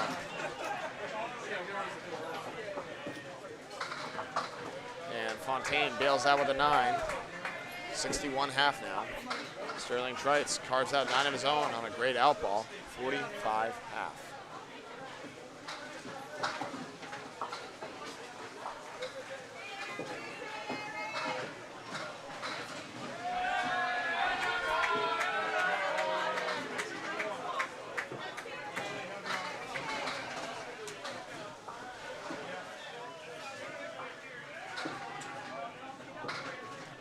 Fontaine rockets a hammer. Big strike, Aaron Fontaine. 71 and 2 balls. Sterling, no. The half Worcester.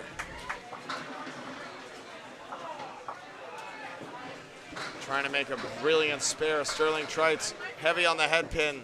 Won't go. The 4, the 6, and the 10 left.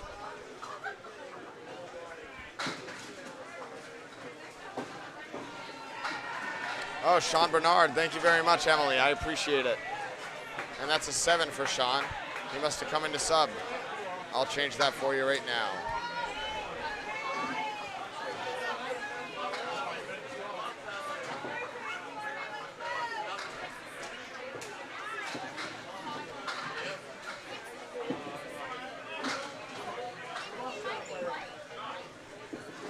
Sean Bernard, there we go.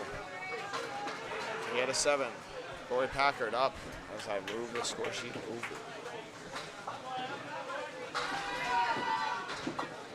Packard, it's a head pin. It's 6 on the first. A diamond 2. Ryan Cox drops 4. Thank you very much, Emily. If I have anything else wrong for the Able Evolve Reality team, please let me know.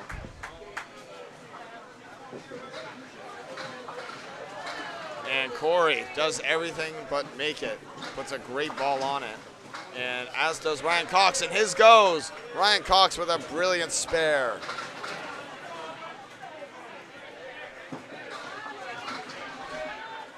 .46 and a ball at the half. Corey, no. That's going to be a 9, 52 half for Corey Packard. Appreciate you guys helping me out. I'm flying solo. Way back here in the DJ booth. Don't have the best view from where I sit. I'm glad you guys have a great view from where you are, though. That's the important thing. Jack Berrigan, the Harrigan, kicking that pin into the pit. No, not into the pit, onto the lane. Good enough for a reset.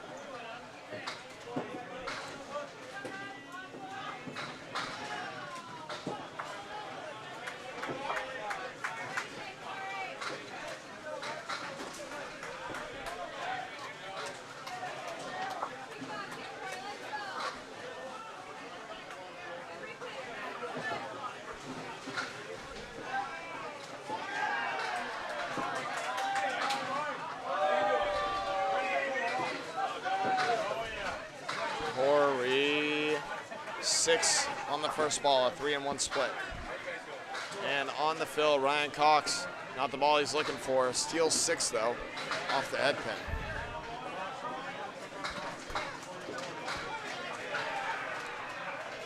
Ryan Cox looking at the 1, 2, 9, 10. Corey Packard, the 2, 4, 7, and the 10.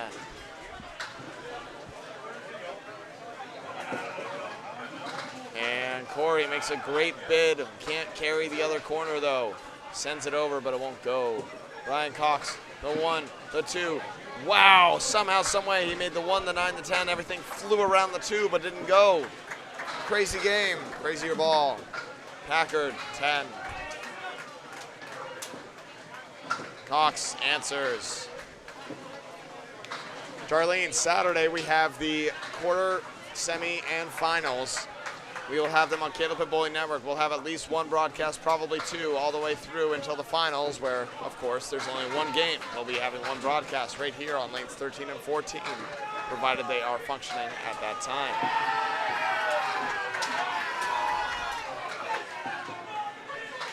Top 5 teams in each division of 2 make the playoffs in this format.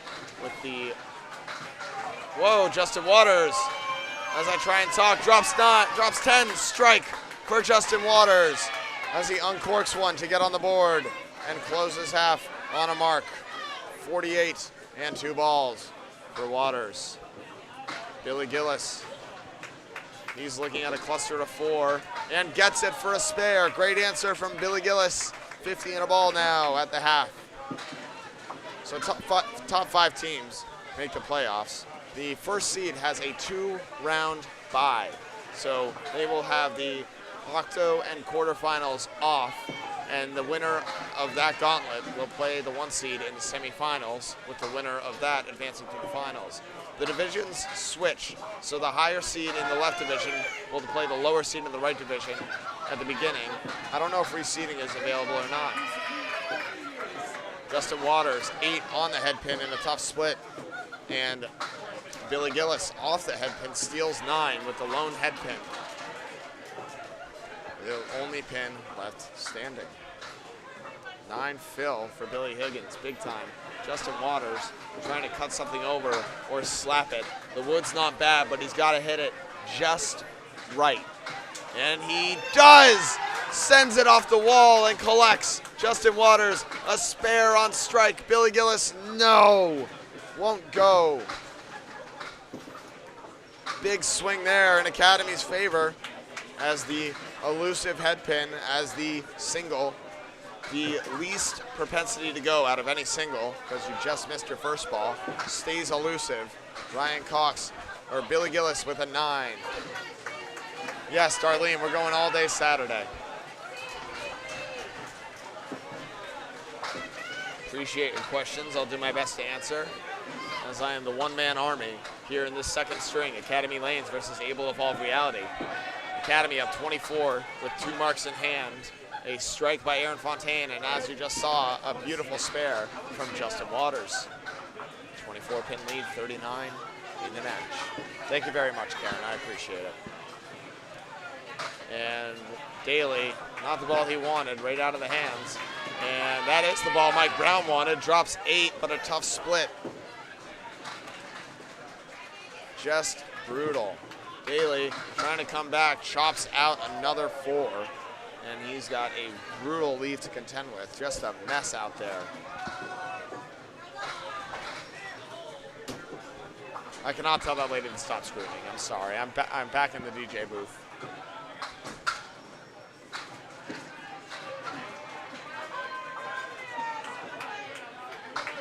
A lot of high energy here. Daly makes a crazy 9 out of that. The ball came out of the sky for the 10 pin. And Mike Brown collects his 10.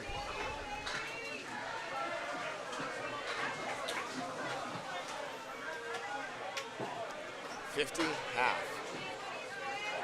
for Mike Brown. That's confirmed. Trying to get everything else confirmed for you right here. As Daly, 5 on the first ball. Tough split, 3 and 2. Mike Brown looking at the horseman on the left-hand side. And Daly, what a bid, can't cover the corner. The wood's gonna roll over, it's not gonna have enough. Mike Brown smashes the head pin in the face, and that's all he gets on his second ball. Daly for a 10, gets it. And Brown answers with a 10 of his own.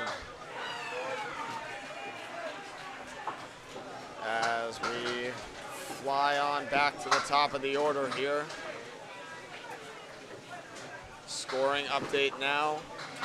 23-pin lead, 325 to 302 after 6 completed boxes. And it was a low-scoring affair. Academy Lanes versus Able Evolve Reality. Academy, 2 marks in hand. The strike from Aaron Fontaine, the spare by Justin Waters, as they try and take the next 2 points of this match. The first string very tightly contested down to the last 2 boxes. The second one right now going Academy's way, but plenty of time. 23-pin lead can evaporate like nothing. We've seen it many times, and we'll see it again. Will we see it here? Time will tell. Charlie Collins here, 63 through 6. Garrett Martin at 60. And that's the wrong side. They belong over here. Garrett Martin threw an absolute missile. And Charlie Collins tried to respond, but could not. Tough split here. Charlie Collins trying to make a pretty one, sends it over, but behind. No luck for Charlie Collins, as he can't carry the 6.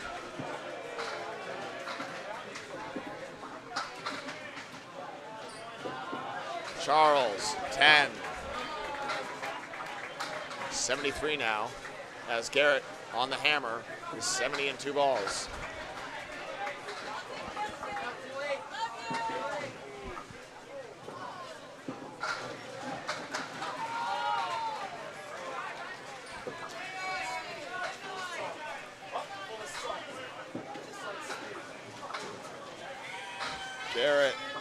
looking for the double, only gets 5 on the first.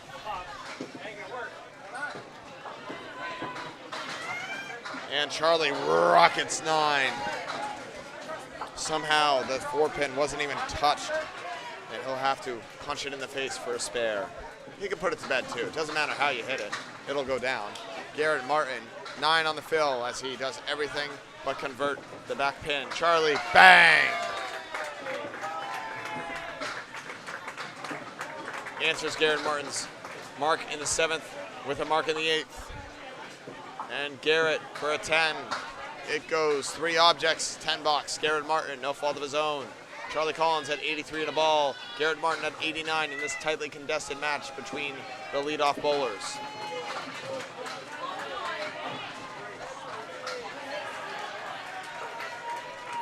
Aaron Fontaine up to bat on lane 15 opposite Sean Bernard. Aaron Fontaine working on a strike here. He's at 71 and 2 balls in the 6th. Sean Bernard drops the head pin and 6 more. He's got the triangle 4 left standing.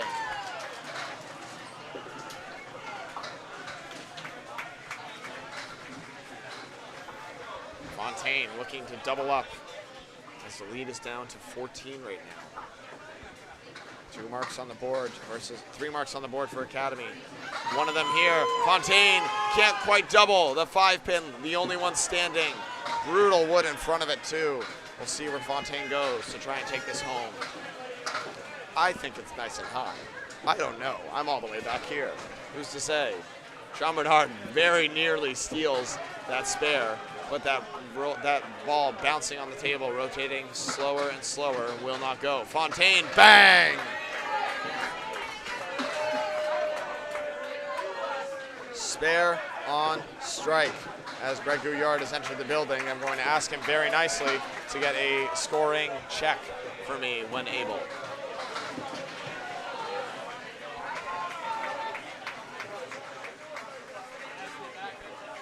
They're going to wait for that ball to stop. I don't know if they're going to go get it or not. Tim Matero just made a nice shot over on lane 18.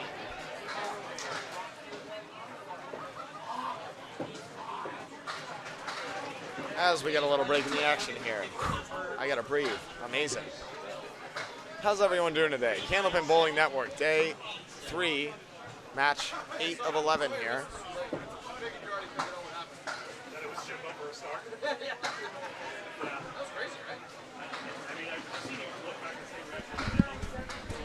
Are you talking about the 400-minute place to say? I missed it because I was keeping score. It was wild. Oh, dude, he got in front of me, so I gave him a 9. Did you? So I saw it this morning. I saw it out of the corner of my eye, and I'm like, wait a minute, what's it mean?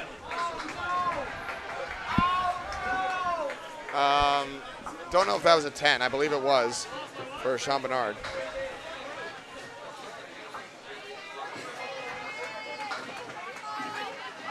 It was. I see 62 up there. Sean Bernard back on the head pin here. He's going to have a, well, it looked like a tough split. Now it's a little easier. It's a baby split. The 2 and the 7. Fontaine looking for another. He's going to wipe out 6 on the first ball. The diamond 2 left standing. I like Sean's better. Fontaine still going to put a great bit on his, I think. Sean, no, throws the hammer ball, but those pins are already gone. Fontaine trying to make it 3 in a row here with a tough diamond. No, hits the 5.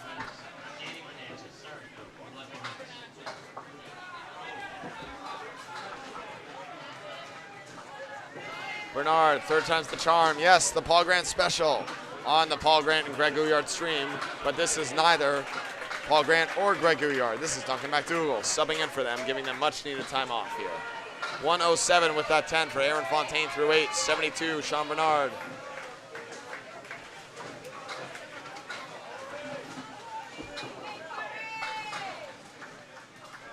Ryan Cox and Corey Packard now up to bat. Ryan Cox, both of them at 62 through 6 thus far. Coxey on the head pin, drops 8. I hate this wood, I'm not gonna lie. But if Cox goes high. He can still take the spare. The wood might look good. I don't think it's covering the 8-pin personally. Packard wipes that 7 off the head pin. He's got a much more palatable leave. The 1, the 2, and wood on the 7. Cox high and tight and drives it home. Beautiful conversion. Ryan Cox with the spare.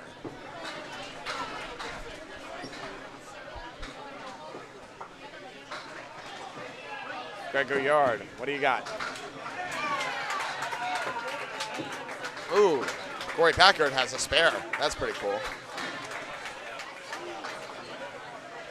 One score correction to make. Aaron Fontaine has a 62 half with that 10 box at the half. That's the only thing. Everything else is correct. Thank you very much, Greg. We appreciate it. All scores confirmed now. 392 to 361 in favor of Academy. 3 marks to 1. Ryan Cox loading his up. Drops 8, but a tough split. No luck right there on an 18 box. He does have wood that he's going to have to try and spin around. Corey Packard, a spare of his own, and no luck of his own either. He trips out 6 on a light head pin hit. And look at this leave. This is ugly. 3, 7, 9, 10. The right triangle hard enough to make on its own, and now you have to take the corner. Ryan Cox can't send it off the wall. He will be American Open, Canadian closed in the 8th.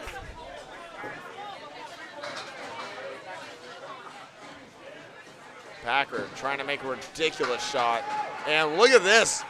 The pin snapped forward for the 2, or for the 3, but the 9 would not go as the ball spins blissfully on the lane.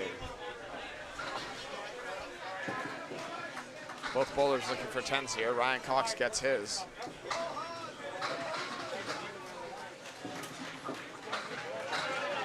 And Corey Packard waiting for that ball to dive off the lane. It still stays on. It's fighting. It's spinning. You're getting very sleepy, and it gets retrieved.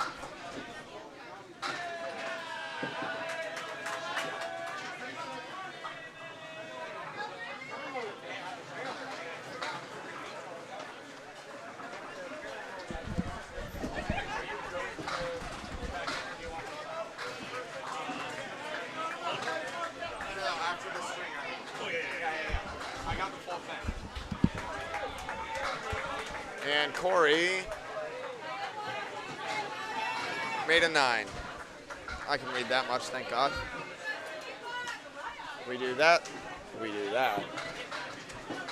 And we bring you and me over to the number 4 bowlers here. Justin Waters made a beautiful conversion for a spare that he is sitting on now. And I'll score check for you after 8 boxes. Thank you very much, Greg. We appreciate your time. Much needed time off. I hope you've enjoyed it. Justin Waters, another hammer. 20 boxes abound. Justin Waters, 2 in a row now. Billy Gillis off the head pin, can't convert.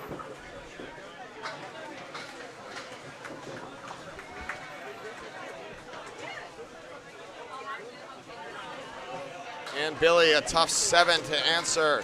Not going to be enough. Academy Lane starting to run away with it. They're up 41 now in the string with 2 marks on the board. One of them here by the power of Justin Waters. 88 and 2 balls now. As we approach the finish line of this second string. Billy Gillis, a spread eagle pure. $25 shot coming up. Candlepin Bowling Network to celebrate 5,000 subscribers. Whoa, Justin Waters almost doubles up. The 5 pin, look at it wiggle, it won't go. The wood looking to play spoilers. Justin Waters looking to defy it. And Mike Brown reeling, or Billy Gillis reeling a little bit here as he only takes out the 10. Justin for another 20. Yes! Justin Waters taking control. And Billy chops out 1, a tough 6. Justin Waters with a trip gets 40 pins. Billy only 13.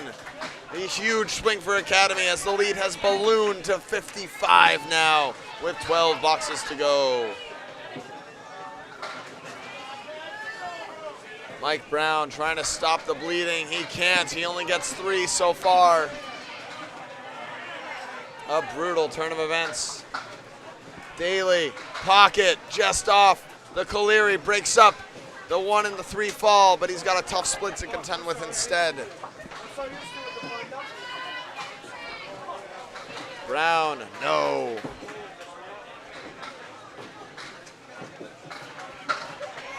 And Daly converts. Beautiful spare ball as he plays the wood perfectly.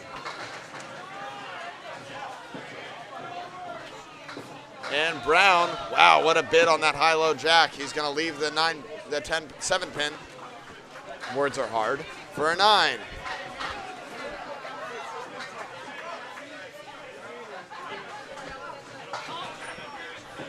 Greg making sure you can see the last box. We appreciate him as always.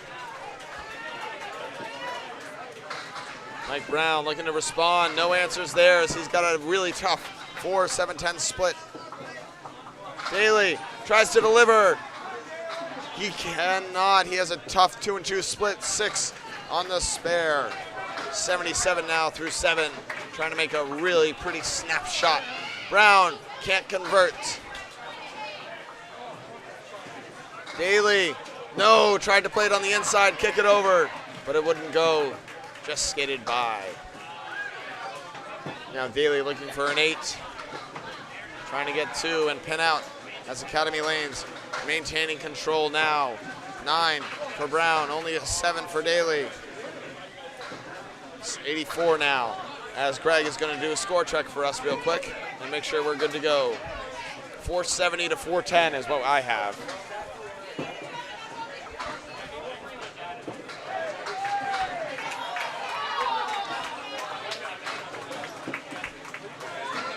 Here's the full scores here. 228 for Justin Waters, leading the pack along with Aaron Fontaine at 234. Garrett Martin and Mike Brown both on 222 and 220 respectively, and Corey Packard at 221.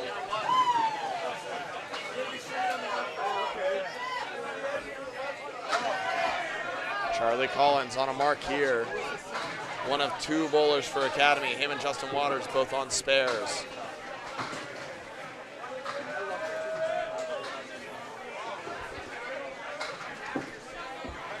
Charlie off the head pin's gonna trip it up anyways.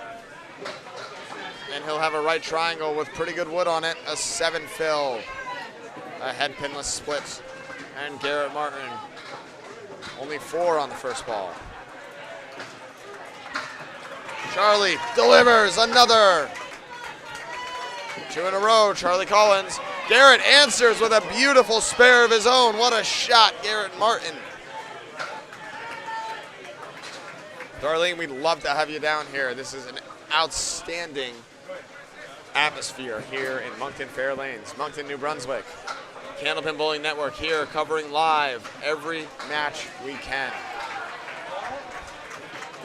Scores are confirmed. Scores are confirmed accurate by Greg Gouillard as Charlie tries to load up another. He'll only take 5 on the first on the head pin. He's got a bucket. And Garrett Martin throws a hammer, strike on spare to stop the bleeding and try and keep Abel in this match here.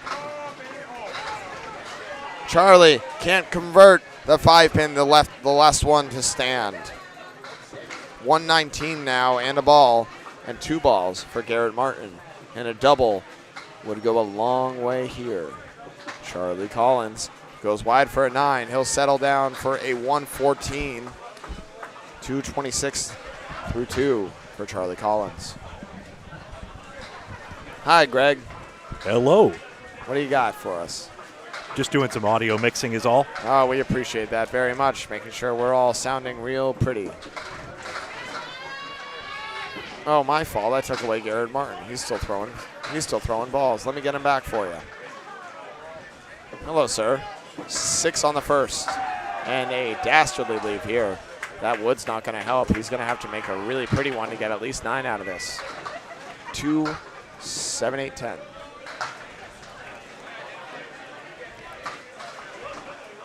Free to subscribe here on Candlepin Bowling Network. Never a charge. Garrett Martin joints the 2 pin, and that's all he'll get. 7 fill, 126 for Garrett Martin. and a really outstanding series of strings, 257. He's on 400 watch.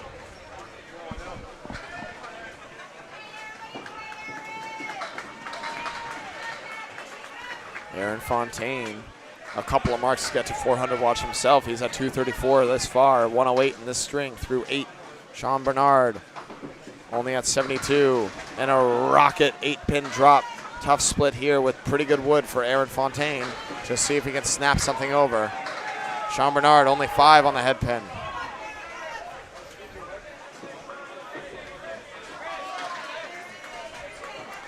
And wouldn't this be something? Fontaine lines up. It's a good ball, and he snaps it in. What a spare. Aaron Fontaine, another one. And Sean Bernard can't convert through a great ball, but the back pin, the sleeper, the 9, won't go.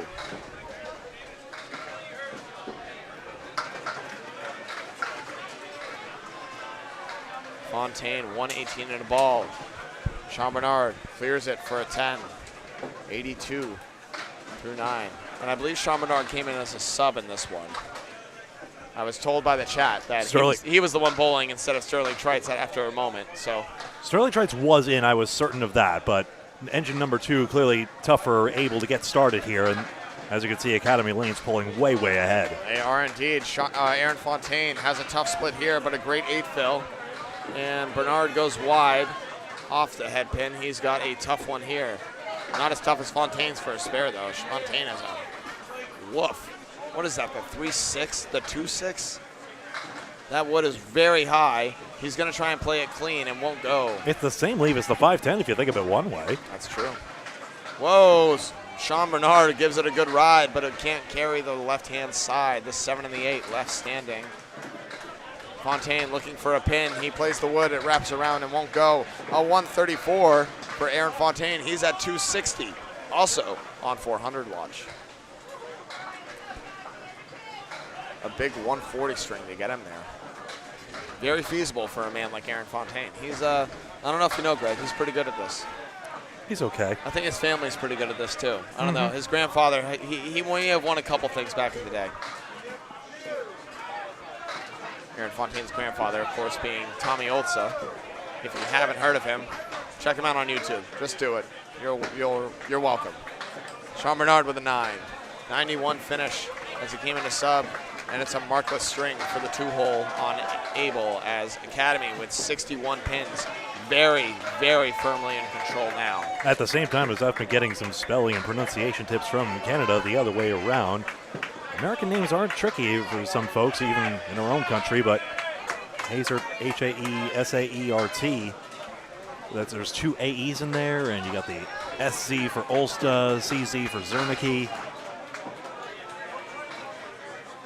See if we can bump this pin cam for you while we go to work on this. No one on a mark. You're good. A little bit more, maybe. Actually, that's pretty centered. I think that's happy. Thank you very much, sir. Pin cam should be fixed up for you now. Corey Packard wipes out 5 on his first ball off the head pin, and Ryan Cox devastates 8. Corey, pow, nothing but the 2 pin. Cox gets it. Nice spare, Ryan Cox.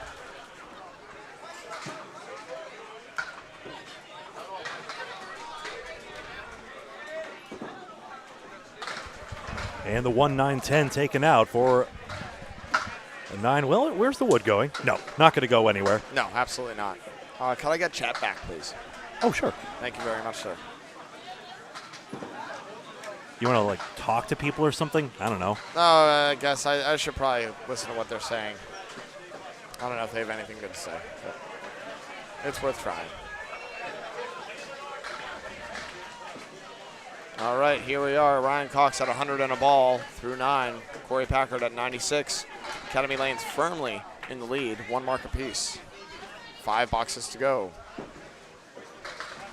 Corey, wow, look at this. Carved out 4 in the middle. Not even an eagle. That's crazy. And Cox takes out 1 additional, but still has a tough 3 and 2 split. He saw Corey's leave and was like, hey, that looks fun. Spoiler, it was not very fun. Ryan Cox with some interesting wood in front.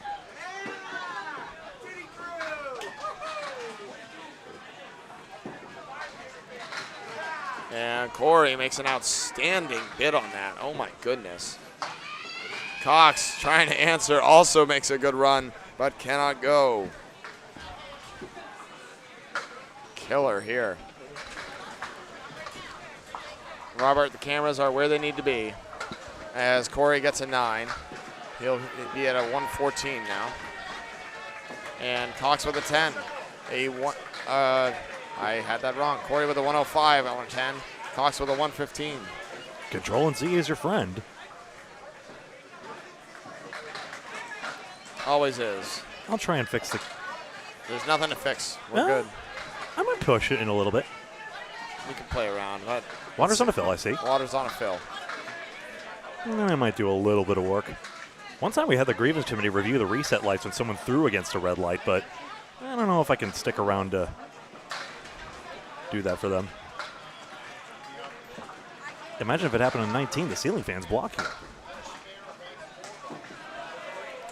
Lopsided for Academy Lanes, but remember, we go back to 0. Oakland Park knows that well. Yeah, and we do love the DJ booth. It's a little cramped, but we're having a blast back here. Dude, it's so clutch to get this, I tell you. It is indeed. Waters, 8 on the fill. Baby split with good wood to convert. He's at 116 now through 8, looking for another.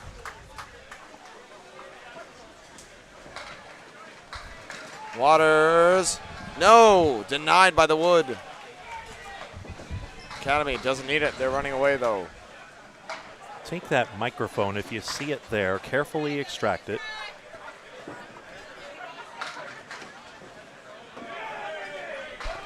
And Waters 10s. 126 through 9 for Justin Waters, looking for a 140 game with another mark. Billy Gillis with the 10, 91 now. We get updates, folks. Fenway Academy back on track. They've won the first 2.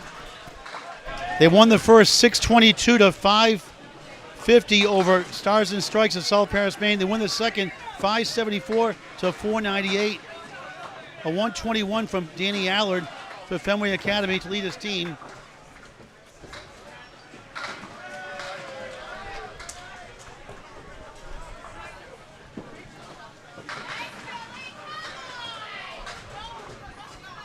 Big 9 drop there from Billy Gillis as Justin Waters chops out 5. 3 and 2 split. Waters, no.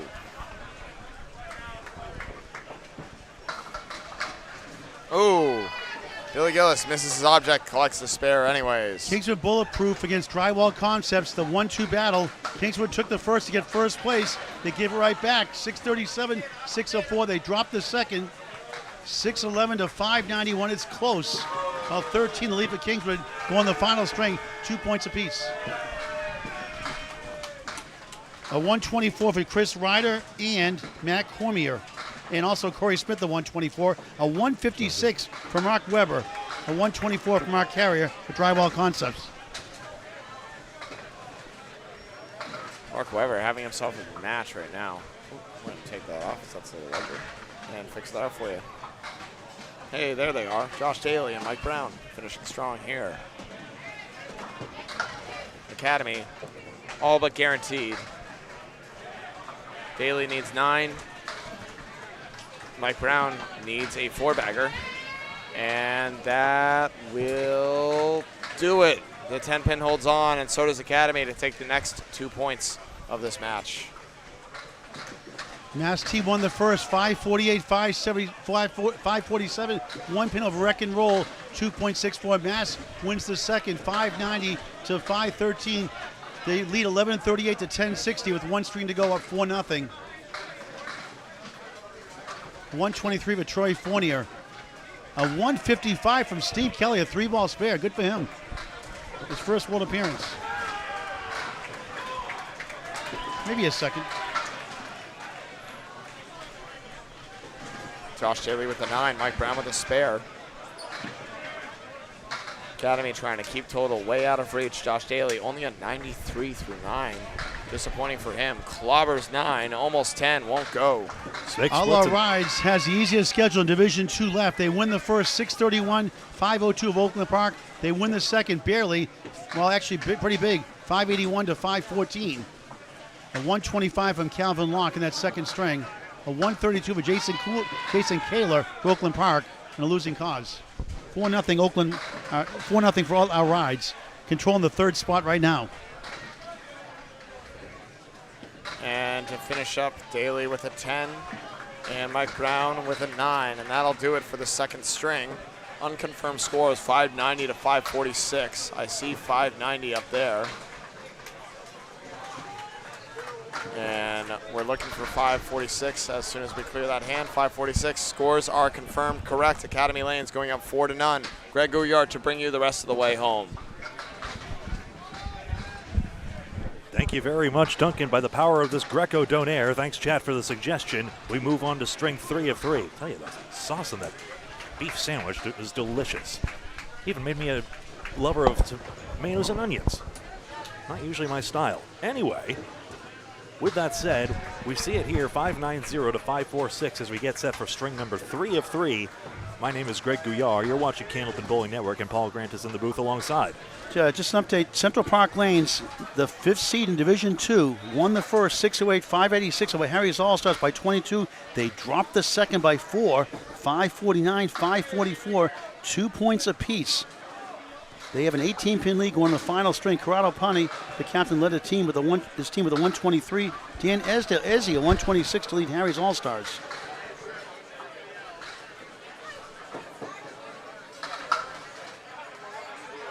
The Hatcheman lost 570 to 553 to Bears Row. Bolorama, a 653, 560 win in the second by 103 pins. David Cooper, a 159, a 141 from Gwendolyn Duguay, a 132 from Stephen Colbert, and a 125 from Malcolm Jennings. 133 for Sean MacDonald after dealing with tooth and stomach issues earlier this week. Back in the lineup for the Hatcheman.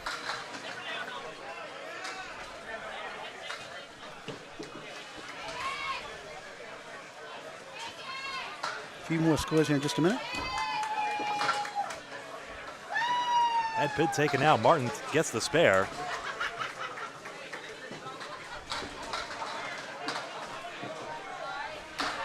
To start it off. There's the 9 box. Spikes Jimmy fighting for a playoff spot. New England Flooring beat them 677 to 553 with Peter Crawford Jr.'s 173 first. They tie the second, 592, 592. Mike Salona, 134. Tim Hayes at 131. 124 for Peter Crawford Jr. He's at 297 through 2. For Spikes Chimney, a 147 from Ryan Jenkins, a 128 from Trevor Stinson. 3 points to 1 for New England Flooring. Still in the running, believe it or not, for a playoff spot.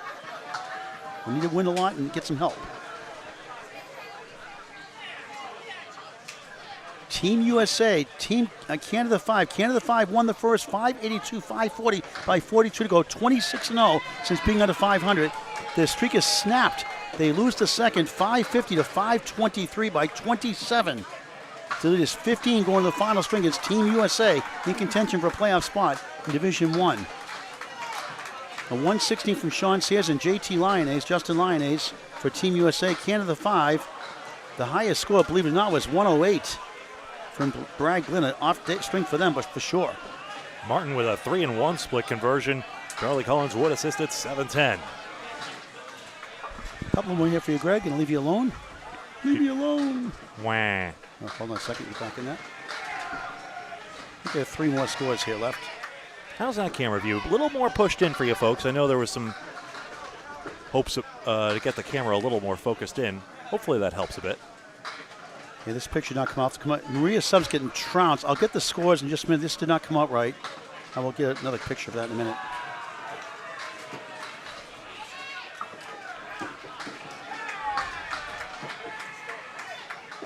Sorry to Outlaw Rides. I know you were hoping to get the match in there edgewise. I think I still got you. A+ accounting, bouncing back, 4-0. Fontaine spares, excuse me. Sorry. No worries. No, it's my I interrupt. A-plus accounting, 621, 535 over Graffin Flooring. They win the second, 597 to 555. They control total, up 4-0. The second string, a 125 from Matt McPhee. For Graffin Flooring, a 135 from Jeff Bugia, and a 139 from Scott Lapierre.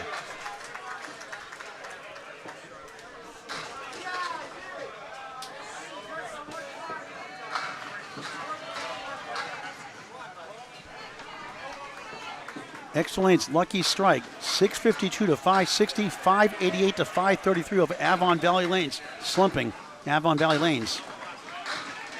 I seem to see this is Glenn Murphy by any chance. Hold on. I see Glenn on the score sheet there. For the life of me, Yes, it is. Thank you very much.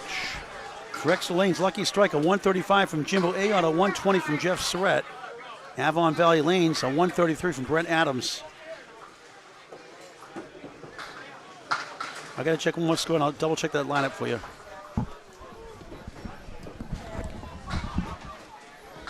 So I'll put Glenn Murphy on the board, believing that to be the bowler who swapped in here. Still able looking for someone to fill in that 2 spot. That can develop a spot. 10 and 9. Thank you, Darcy, for the help on the confirmation.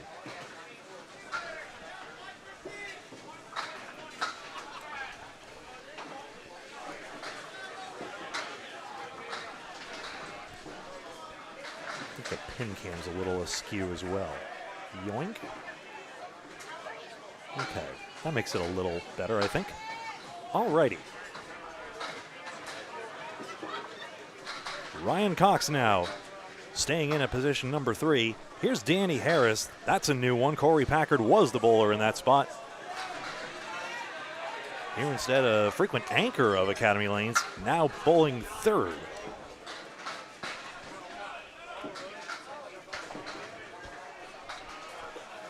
Cox can't convert. Harris, 3-1 works. Perfectly in, 3-1 split converted.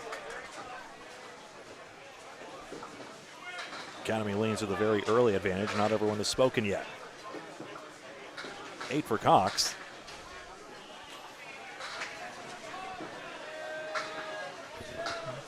Hi, Sonia.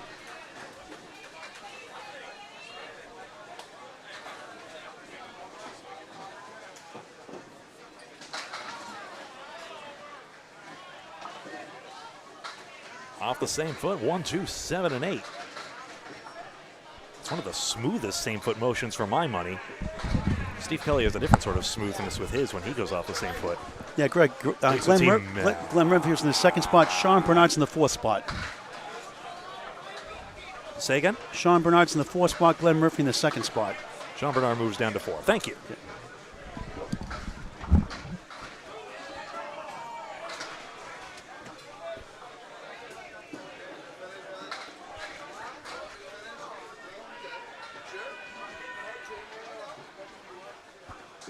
No marks for either side. Cox takes a 9 box in the second.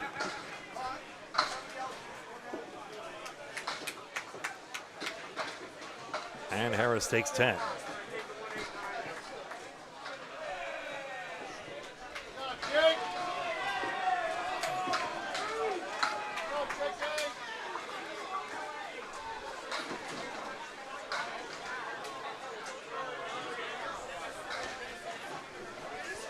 Sean Bernard and Justin Waters.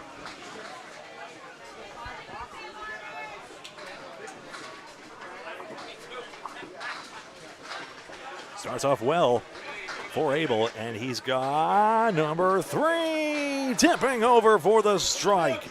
That took its sweet time, but Jean Bernard worth the wait. And Team Abel has their 3rd mark to the 3rd of Academies. H2O's got 1, 2, 4, 6, 7, 8, and 10. On the outside, and he's pushed it through brilliantly. Waters makes those look so easy. Boy, that triangle took its sweet time, but Bernard does well to match the mark of Waters.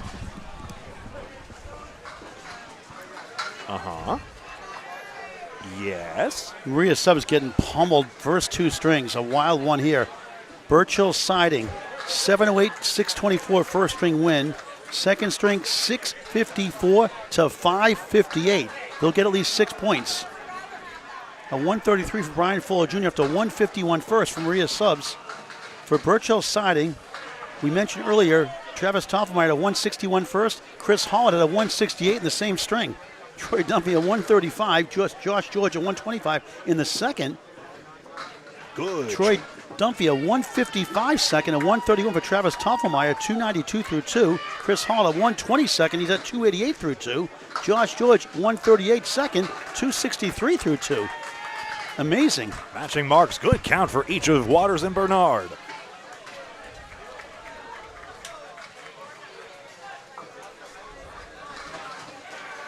Daly and Brown, this has been a fun anchor showdown. Daly got afflicted by splits there in that last string, 6 of them.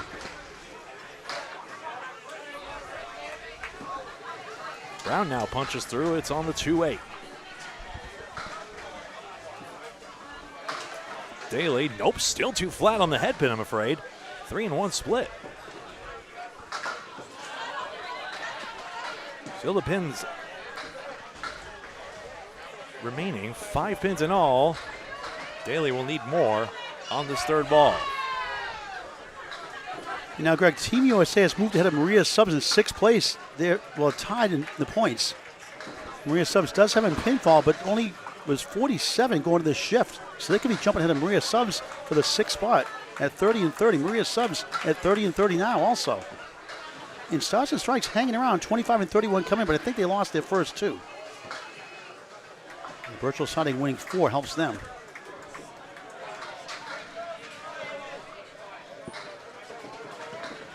You mentioned the top 5 in Division 2, 54, 56 now for Academy, 50 for Exeter Lanes Lucky Strike, 40 for Outlaw Rides. Able Evolve, 36, Central Park Lanes, 28 points. Bayers Road, 27 points. Avon Valley, 24, Spikes Chimney, 24. Brian Hatchman, 20, New England Flooring, 18. There's Hatpin Brown, plank in front of the 10. Again, Academy off to a hot start here, and Daly strikes. That was a necessary response. He had a surefire plank for a formidable bowler opposite him. Easy cover. So, Abel puts up 5 marks, Academy puts up 6. And now we go to the top and see what shakes out. So 15 pins up our Academy lanes as they have 1, 2, 3, 4, 5, 6 marks. Yeah, 6 to 5.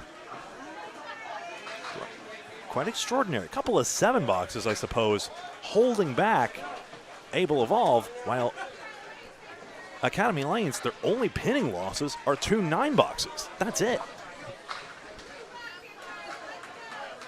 Able has a 7, a 7, a 9, and a 9. So they've lost an extra mark in pinning. Collins, this way around Gregory, 6 pins on the fill. Martin looking for more. How about 20? Yes. Well, Academy Lanes had all those 20s in the last string, but now Abel taking ownership again of the 20-box race. Collins again, tete-a-tete, mark. He's got 16 and this one in the third.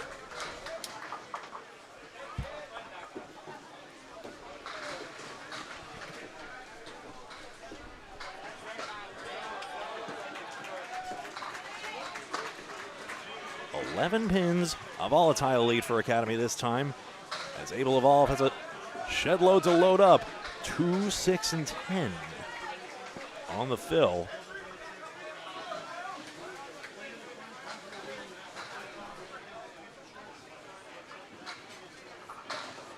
And pin 2 full. Garrett Martin, spread eagle.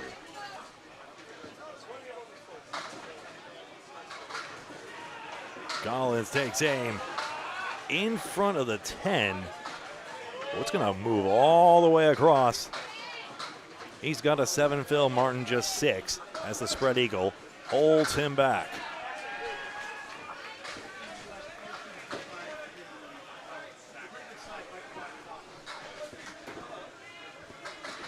That's Crystal Grandian. It was great to see her.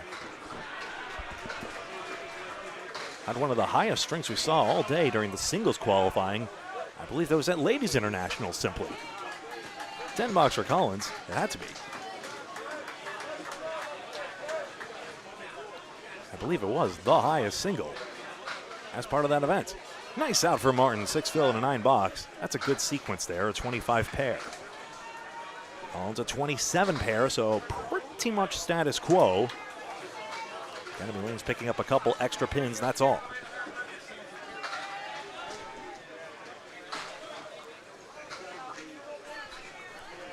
Fontaine could get to 400 with a few more marks. Martin's probably closer. Yes, he is, in fact. Murphy.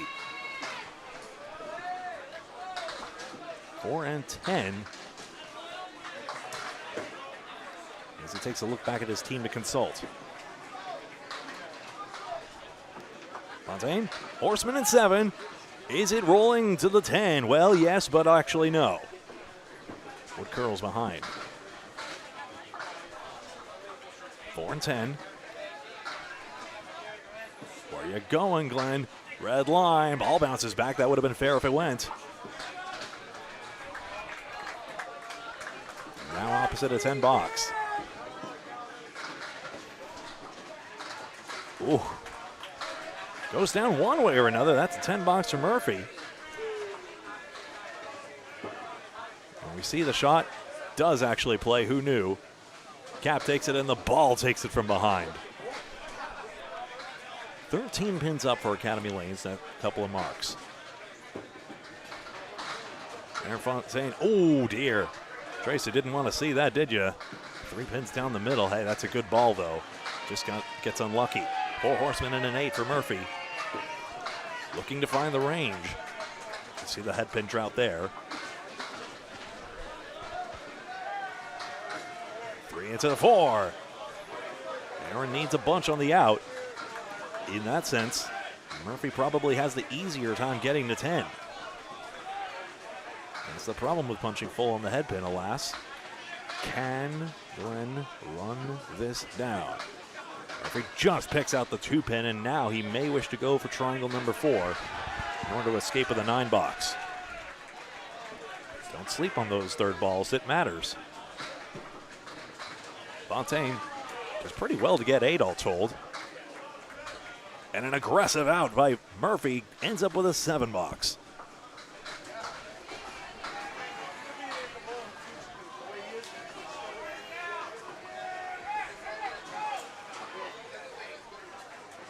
Danny Harris wearing that pink belt. I'm not sure. Maybe he's saving it for the finals. But that lucky pink belt that propelled him and Academy Lanes to victory, surely he would have remembered to pack it. 4 horsemen right side.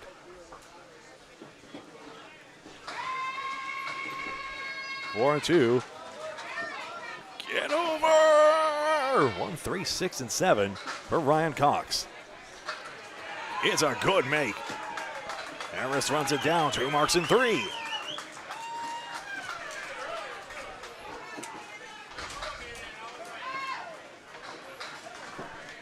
I'm going to pan the camera one more time as we see Cox just wide on the make. I'm going to pan it one more time. Just like this. Whoop, not like that though. That would be bad. Just trying to get it here so that we see it everywhere. Not sure that that actually accomplished anything. I think it does. 10 bucks for Cox. Canada 5 in a dogfight with Team USA, Greg. Canada 5 has the lead in the match. They lead early in the third, but it's close, within 30. Try to get 6 points to 2. Harris wants that wood to take out that 4. Doesn't have enough steam on it. Ooh, that was a good kick. Canada 5 wins the third string, Greg. They'll go to 30-2 the last 4 matches since being under 500 after day 1. Cox punches through Danny Harris. Maybe with his clockwise turning ball, might be able to turn the 4.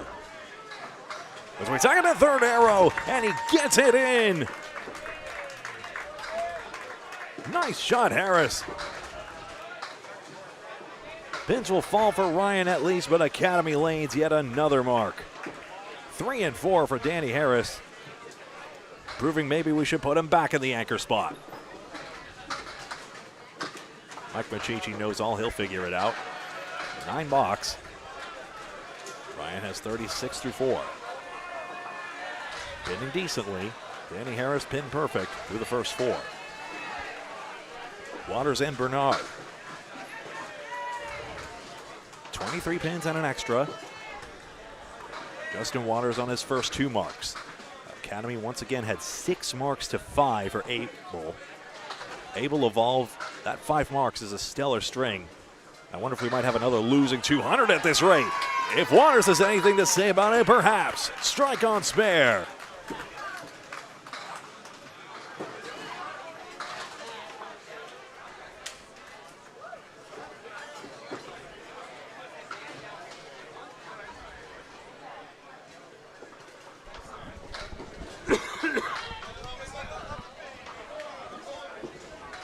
Here's the try and the spare.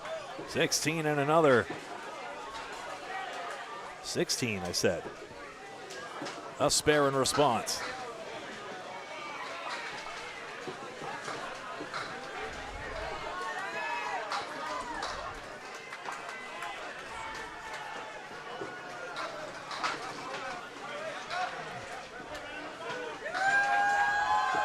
And a head pin hit here. Waters misses the double just. Bernard again busts up the 7-pin. What a great string he's having as well, keeping Abel Evolve around in it. He's got a plank there. Waters, let's see where he shoots it. Into the wood, that's good. Say what you will, he played the wood, but it's perfect. And Justin Waters on the front 4 marks. Bernard should be able to match this. Is he on the front 4? Yes! The 4 spot, 4 for 4, and 4 for 4 here in match 8. Wow. What a battle. As Abel tries to make it 4-4. Sean's had a pretty good darn week. Sean Bernard himself. Able Evolve Realty being tested by the number 1 seed. Down big in the match, have a chance still for the string, but down 3 marks to 2. Still time to make it 2 points apiece. My biggest regret is I don't have more time to look up bowler averages. Every time I try to do it, I always look away and miss a ball. I can look it up for you. Anything that is really notable, much appreciated. Oh, yeah. Daly on a strike, Phil. Here comes Wood to try and take the 4 backwards. It's going to go nowhere, and Mike Brown is a 7, Phil. I'm going to go by team. Brad Stewart for Wreck and Roll, 2.64, 121 average. Is that the whole, hold on, is that the whole thing? Let's see. Is that just that day? Hold on. Yeah, that's the numbers on the right side are for the last match. The gray numbers should be overall. So 121 for Brad Stewart for Wreck and Roll, 2.64. Ooh, Daly gains a mark. Billy McClennan, 120. For Drywall Concepts, 123 average for Mark Weber, 122 for Kai Hunt, 120. Nope, those guys aren't bowling. They just listed automatically as 120. And Matt Huff is a 119. The Kingswood Bulletproof, 122 from Corey Smith. Justin Jones a 122. 118 from Devin the Real Deal Brooks. For Fenway Academy, led by Joe Smith, 123. Chris Merrill a 122, but actually Cole Fry leads the team with a 124 average. Devin Cloyd not bowling yet. 7, 9, and 10 for Daly with a spare try here. For Birch Hill Sunny, Travis Toffmeyer bowling great today. Freddie Toffmeyer, rather, 121. Travis Toffmeyer, 120 average. Ooh, misses it each side. Chris Hollop bowling well this shift. He has a 116 average overall. That should go up. Stars and strikes, led by Joey Hutchinson's 119. Russ Neely Jr., 117. For A-plus accounting, they're struggling, but they're doing better now. Matt Harnett leads the 122 average. Nate LeBlanc, a 121. Blake Doucette, a 121. Jerry Dunn, 118. Justin Corkum, 118 in limited action. Now Academy Lanes has 6 marks in that last pair of boxes to 3, so that means they have 12 overall. For the Mass H team, Sean Shattuck, first year in the world out of Buttwalls Bowling Center in Concord, New Hampshire, representing really well. 122. Tyler Reese, that 182 high single yesterday in 441 to lead the tournament and single, 117 average. Troy Fournier, the singles knockout champion, 116 average with Nate Fontaine. For Canada 5, Burt Drover. No, he hasn't bowled yet, actually, sorry. They're balanced, 118 for Matt Schultz and Andrew Murphy. 117 for Bobby Kite. By the way, Academy Lane's pacing 130 at least. Maria's subs. 650, I should say. Top average, John Winchell, 120. Aaron Spiller, with only one match in, 119 average. Tim Douglas, 117. Craig Holbrook, just 112. For Grafton Florin, led by Scott Lapia, 118 average. For Team USA, the final one we'll mention, well, this group, Kevin Padgington only bowled one string, a 143 average. That's that's an asterisk on that one. And then let's see who else I got. Jeff Walsh, the Bulldogs, at 120. Really the team leader in a sense. For the Mass H team, we already mentioned that one. I think we're all done. No, we'll get more here actually. I think, let's see. Well, I get 2 copies of the same page, that's why. For Harry's All-Stars, Matt Rich and Chris Parkinson lead the team with a 115 average each. For Avon Valley Lanes, Chris Curry, 121. Brett Adams, 119. New England Flooring, Tim Hayes, he didn't bowl yet. Peter Crawford Jr., that big 173 string earlier, gives him a 118 average. Tim Hazard from Western Mass, a 118 average also. Outlaw Rides, Andy Babineau, 127 average. Calvin Locke, a 126. Brandon Romard, 120. Grady Wood, 120. A balanced attack, Adam Melanson, 119. For Academy Lanes, where do you start? They're all in the 120s except Nick Norcross at 112.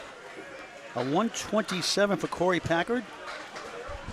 A 124 for Charles Collins, the Terminator. 123 for Justin Waters. 122 for Josh Daly. 122 for Danny Harris. 120 for Jack Berrigan. Sean Taylor actually had a 114 also for them. Aaron Fontaine, a 120 average. Can you pass me my yellow papers back there, please?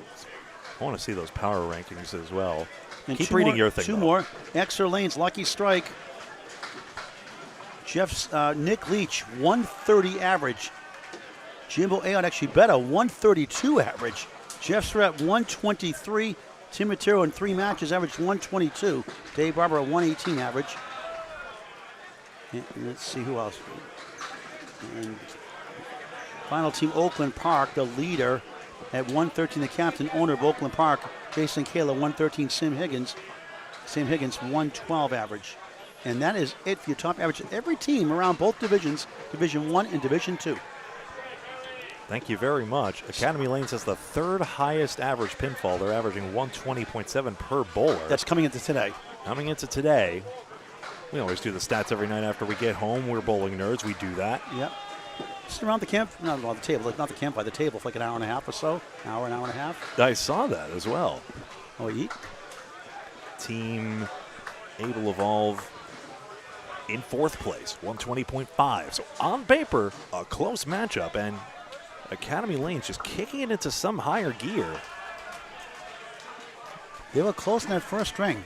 Switchback, Lucas Nickerson returns. Still, can that second spot produce any production? It's the 1, 7, 9, and 10. That's been the bugaboo, and that's been what's keeping Able from grabbing anything in this one. Fontaine breaks it up and has the 6 pin.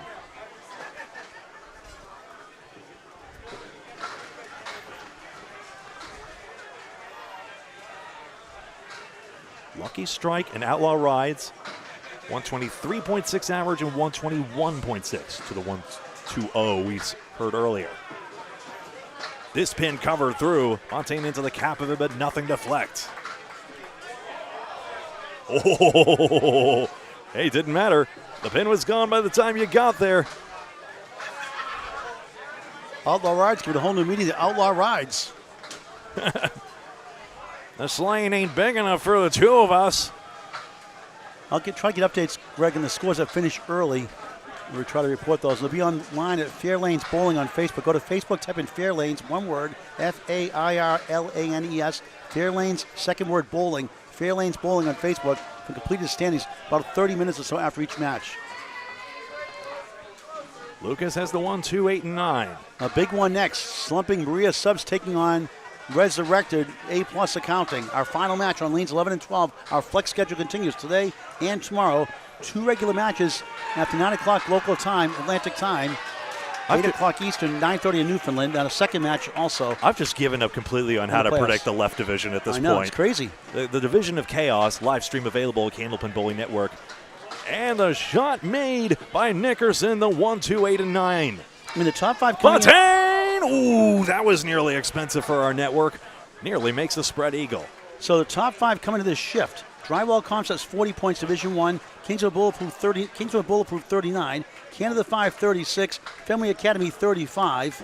A-plus 32. Maria Subs outside 30. Team USA coming in 28. I know they're tied with Maria right now at 30 points. As Maria getting clobbered by Birchall Siding, who's at 26 up to date.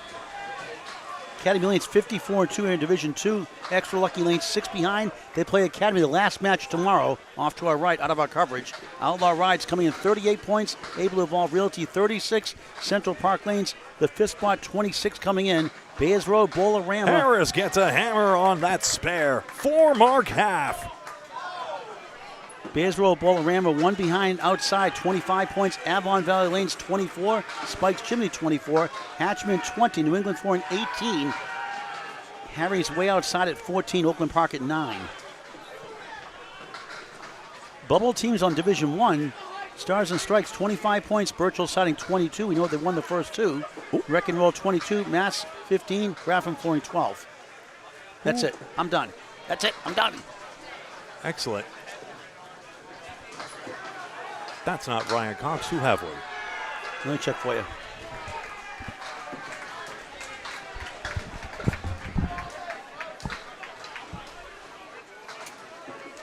Sterling Trites. He's going to go get the information I just got for you already. Sorry about that, Paul. Did Harris just double while I was looking at that? Holy smokes. Why do I act so surprised? Danny Harris, a double strike for Academy Lanes.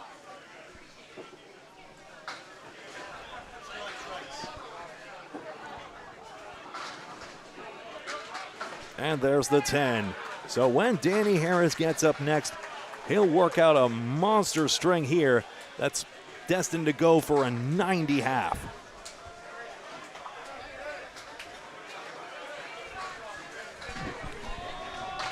Test.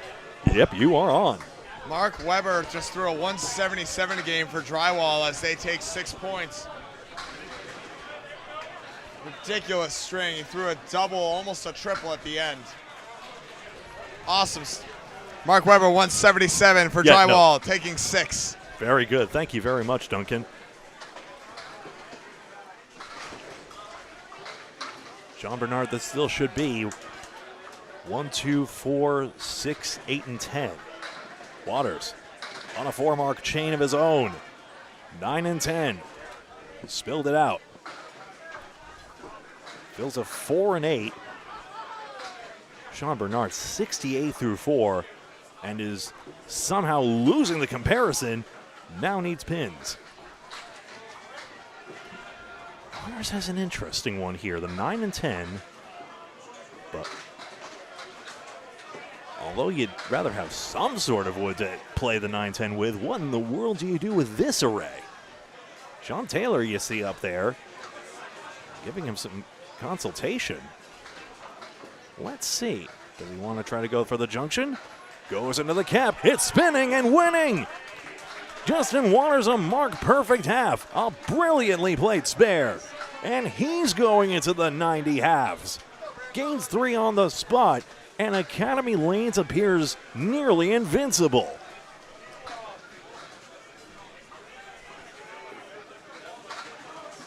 And remember, Abel's Bowling has been pro tier basically every step of the way.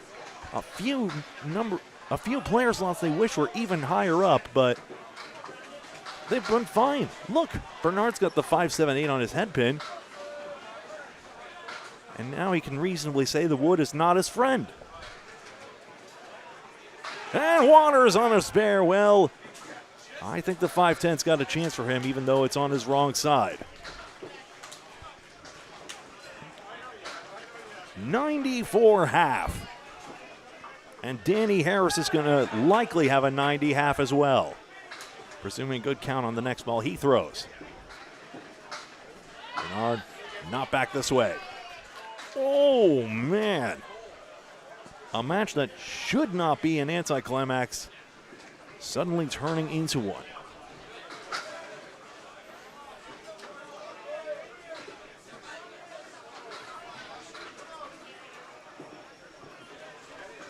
Neither marks, and it's 9 apiece. Status quo, fine for Academy Lanes. Up 80 pins. And up to 139 pins and an extra mark ahead. Daly and Brown.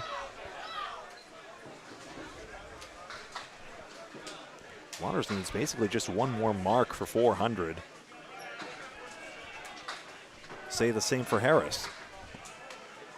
Well, in the player slot, a combined 400 in the 3 spot for Academy.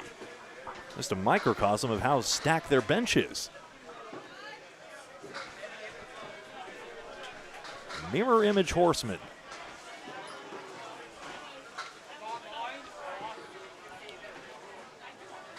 Still mirror image Horseman. Josh Daly is 60-something half. Get over 10. We know what that one means. But third time around for Mike Brown. Gains 2 pins. 10 versus 8 for Abel as they try their way back in. Overall statistics in the match. Marks are 52 to 36 for Academy Lanes. Pinning is also, in this string alone, 14 in favor of Academy. They have 6 more marks, really 7 more marks. Right, Matt? Isn't that just demoralizing?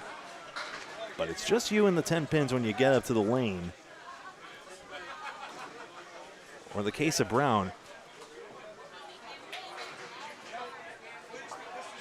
I'm going to be real. I have no idea what happened on that lead. There's the 2, 6, 8, 9, 10. And Brown converts. The head pin wilted, and he's driven it in. Daly too high on his horses, and the 10 pin doesn't go.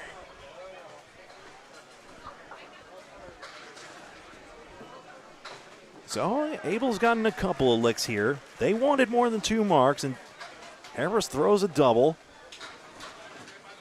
But we take a look here. 412 to 334. Abel's pacing out for a 550. Academy Lanes is pacing for probably 700 if this trajectory kept going. This is just ludicrous, and a reason why a lot of the field is terrified of Academy. At least until they get on the lane, then they know it's just them and the pins. Just bowl your game. Sure, Collins melts down the left side, and he gets the right side to himself, and Martin can't punch to that pin. But at some point, there's only so much you can control. Now, this piece of wood turned on Collins, and it turned around the 6 pin, and he's missed it. So not so fast. Abel does not fall further behind. Does Martin have any play off this wood to send it into the left side? Maybe it's going to roll. It's going to roll this way back. No. Nor is the in-sloping sidewalls going to help. We got some updates. 3 finals, Greg, from match 2 of 3 10 when you're ready. In-sloping gutters, I should say. Go ahead, Paul. Mass team takes 8-0 over Wreck and Roll. Wreck and this chance for a playoff spot now. Wreck and Roll down now to 24 and 42 on life support for the playoffs right now. They would need to win out and get some help, pretty much, or close to it. Mass team with an 8-0 win puts them still a chance, way outside still, with 23 and 41. But still time to go. If they can finish, remember they finished undefeated the first 2 days last year before not making the playoffs. Maybe a return of fortunes this time. Scott Hodgson, thank you very much. Thank you, Scott. Great. Thanks for the donation yesterday, and thank you very much for your support as always. Appreciate it. Tyler Reese, a 132 for the Mass team.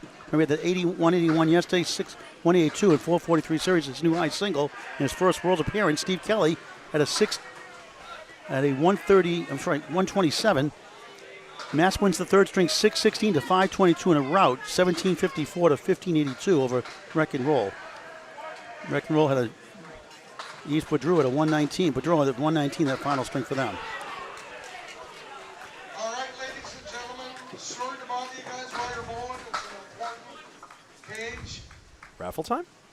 If you are spectating and you are parked in front of MD Liquor or the two sections up in front of MD Liquor, Someone's in parking trouble. have to be moved. They have no parking left. Okay? They are part of our complex. So Be if nice to our anybody, neighbor. even bowlers, if you're parked out there, your vehicles have to be moved. We need to make space for MD Liquor. 3 pins. They are intended. Please don't be my countryman. Please don't be my countryman. 2 pins remaining in the 4 and 7. Greg, Fenway Academy rebounds, 8-0 sweep over Stars and Strikes, South Paris, Maine, putting a dent in Stars and Strikes playoff hope. They still have 25 points, still outside chance of getting in. Fenway goes to 43 and 21 after 8 matches of 11. For Stars and Strikes, Joey Hutchinson, a 136 third string. A 126 Mr. 9-pin, Mike Jakes. For Fenway Academy, they were led by Joe Smith's 129, a 122 from Tim Jammin Jalbert, and a 119 from Chris Merrill. Big win for them. A reminder for those of you just joining us, all of the information is in the description anyway. 2 match points per string, 2 for total in each match. It's these match points that determine the standings. 2 divisions of 12 teams left in right halves of the room, and top 5 advance to the knockout round. Top seed gets a 2-round bye. One more important final. Drywall Concepts, 6 points. Okay. Keeps number 1 by 3 over Fenway Academy. 6 points to 2, going to 46 and 18 over Kingswood Bulletproof, who survived Graffin Flooring somehow 7-1. A sentence they never thought they'd utter. Kingswood Bulletproof ice flat in the third string, 527. Drywall Concepts, 687 third string. A 177 from Mark Weber. A 138 for Kai Hunt. A 134 for Jeff Lapierre. They crush them 6 points to 2. A 135 for Sean Duthright, who had a 389 for Kingswood Bulletproof. 6-2. That puts Kingswood Bulletproof back down to third in the standings at 41 and 23. So right now, Drywall Concepts 46 points. Whitney from Canada 5. They will drop more than likely with 6 points if they win. It was close out to 2. If they win, they'll go to 42 and 22. Correction, 42 and 22. And that would put them in fourth. The third, actually. They'll go ahead of Kingswood Bulletproof, actually, for third still. A+ trying to get up to 40 points with the sweep if they can. Maria Subs getting clocked the first 2 by Birchall Sada. We'll get an update on that soon. Fontaine plays the wood very well. He gets a mark on the 8th. And the response by Nickerson, matching it up. Match has cooled off a little bit here. We went 3 boxes without a mark on either side, and now matching marks by Fontaine and Nickerson. Oh no, Fontaine's been misspelled the whole time? Wow. That's a long time since I've had a spelling error persist that long. My bad. Caught it myself. That was very subtle. Headpin hit Harris. 17 on his first strike fill. Can he? Yes! He's got another one. Spare after the 2 strikes. 123 in a ball through 7. Try and strike something here. A spread eagle ball. Can take 10. Maybe so. The 5 pin's missing there. 9's fine. 64 through 7. Danny Harris now a probable to go 400, especially considering he's pin perfect. Academy Lanes overall right in this string has left over only 10 pins on the plate. Stand by here. Harris now cools off here with only a 4 fill. in this mutant string of his, 127 through 7. Trites off target, and here's Duncan with the latest. Update for you here. Central Park Lanes taking 6 off of Harry's All-Stars, winning their last string by a single pin. Esdale with a 5 on the fill. Couldn't quite cut it for Harry's All-Stars in the last box. 6:03 to 6:04 in favor of Central Park Lanes. Thank you very much, Duncan. You could click the switch there if you please. Thank you very much. I need a better home for that. I'll figure it out sometime. 10 box. It was clipped on the left side. Looks fair to me from this angle. We'll check in on that. 10 box. All the pins for Harris. 8 box is the 3 spot. Sub 100, unfortunately. Able Evolve, unfortunately, below in that department. Where do you look here? Academy Lanes is just dumping marks all over the place. Only two in the last 6 boxes. It's a 1 in 3 hit rate. That's pretty good. Waters ho-hum couldn't mark in the last one because of that split. Now he washes out at 7. Bernard. Like Matt said, you throw a 75 half, and what in the world are you supposed to do? He gets a hammer here in the 7th. Start throwing strikes, I guess. Justin off the wall, gets it. That's how you get that. The pins, driving the pin straight back's not going to take it. 1, 9, and 8. And yet again, Academy Lanes, despite perfectly sensible bowling by Abel, is trouncing them.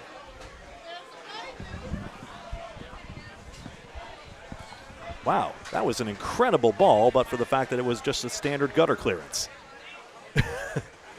Justin would probably take a 7 fill there, but he's going to have to throw a real ball here. Oh, come on. The pins are even giving you good fills on the gutter balls. What are we going to do? Everything coming up at Academy Lanes, it looks like over here. Justin Waters and Danny Harris going absolutely ballistic.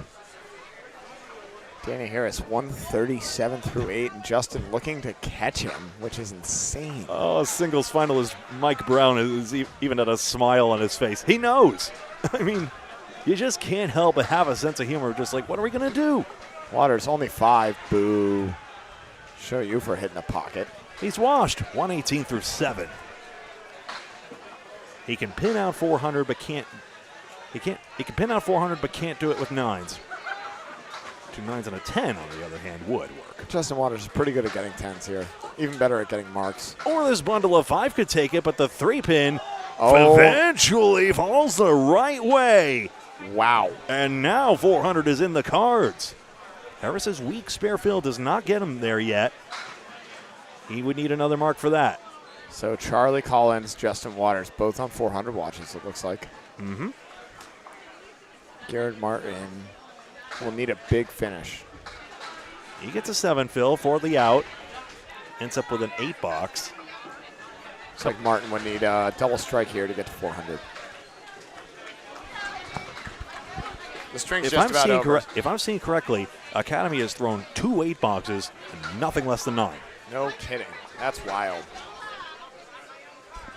In this string. Josh Daly, the afterthought in this one. Only 74. What's he even doing up there? We'll let him be in charge of anything. He was co-captain last year, now captain Mike Machichi. He's going to throw a strike in my face. I already know it. It's a shame. I should have asked about captains more often. Information is so tough to come by because the rosters don't lock in until the day before. Right after singles is done, the captains go to the meeting, and then only then do they declare the rosters. And after all, there are logistical things such as Americans being turned away at the border, and that's happening more and more often.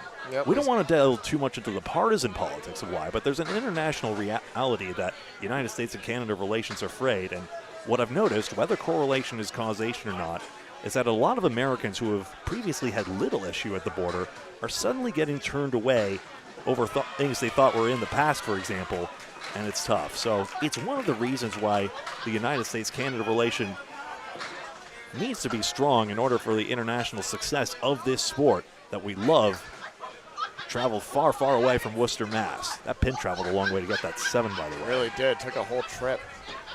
Almost longer than our drive. So very grateful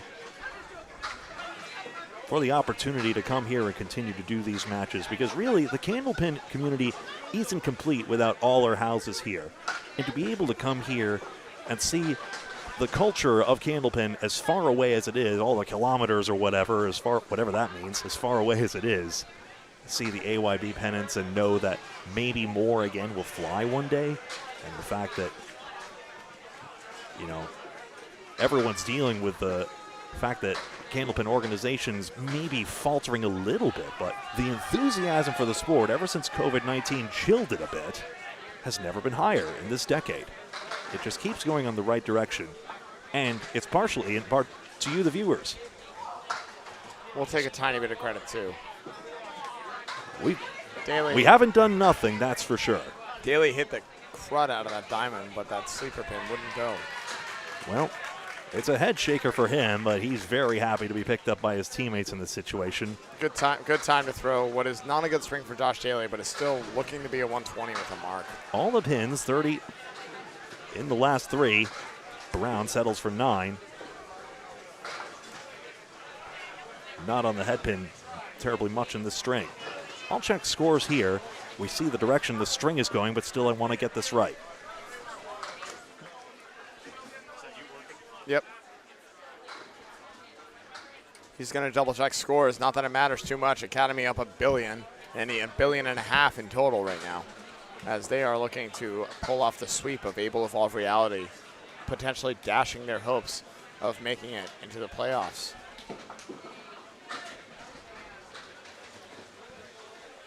Garrett Martin, 7 on the head pin. Charlie Collins, only 5 off. I always get nervous when the bowler chucks the ball like that. Like, careful. You and your around the world routine, Duncan, that scares me the most, if I'm honest. I've adjusted away from that, but I'll still throw it out occasionally. Garrett Martin cannot cover. Charlie Collins. No, the 9-pin's not going to go. Nope.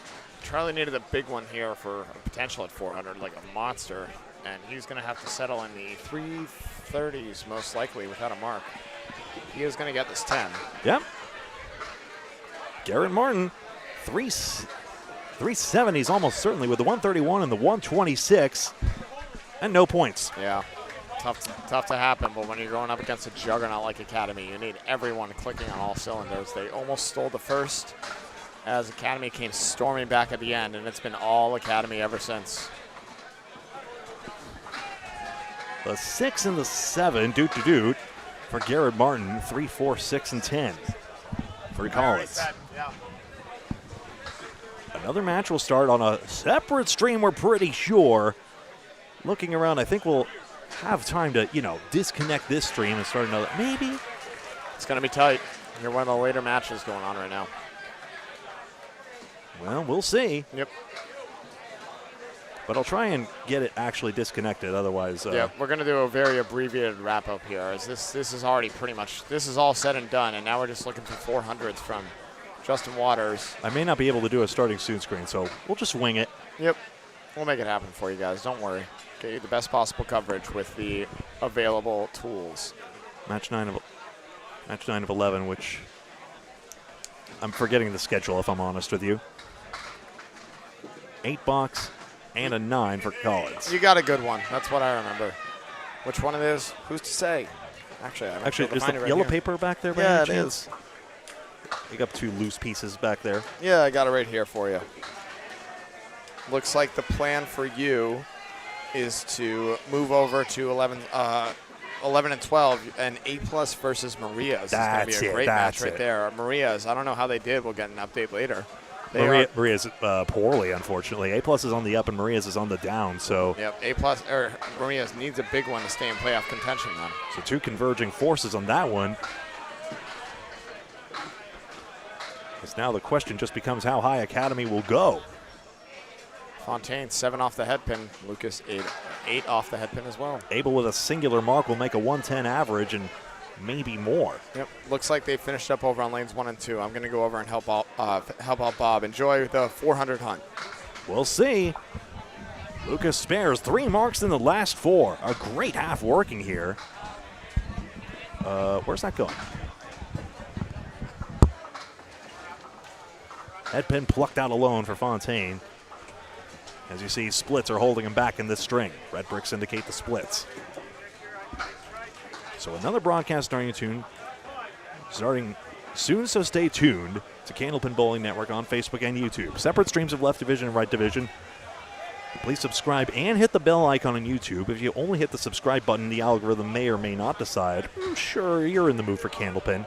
Don't let technology dictate what you like. If you want to watch bowling this week in the best men's tournament the world has to offer, the men's Candlepin tournament the world has to offer, subscribe and hit the bell icon to Candlepin Bowling Network at least for this week, so that, yes, I want to see all the bowling, or as much as my work and home schedule allows this week. Fontaine the 4 and 8. Nickerson loads 7. He substituted in and he's produced a 3-mark back half.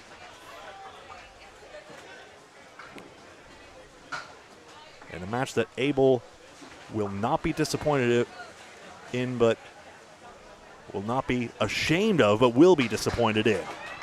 Fontaine the spare, he breaks through, and he's headed for 120s despite being afflicted by all the splits. You see only one of his spares in a split situation. 3-4-6. This is for the out here. And the 9 is obtained, 111. For a 306 for the number 2 slot. Remember, Nickerson was not there the entire time. Academy still only left 12 pins standing. They only lost 1 pin in that last pair of boxes.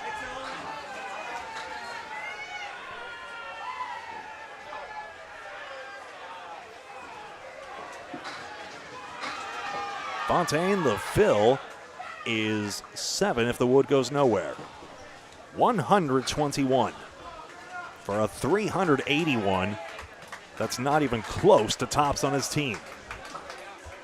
What a thought. Any man would be happy with a 120s average. North of that, you're doing just swell. If more than one guy is doing that, maybe, just maybe, you have yourself a back-to-back championship. But they've never won it this side of the border. Trites is completely uninterested in the rest of the string. Hard to blame him for that. Harris needs another mark for 400 here, but 1-2-4-9 is not a gimme at all.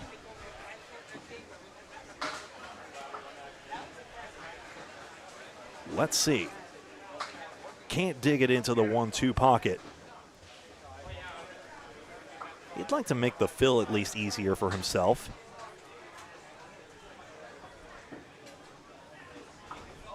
A 7 box, 144.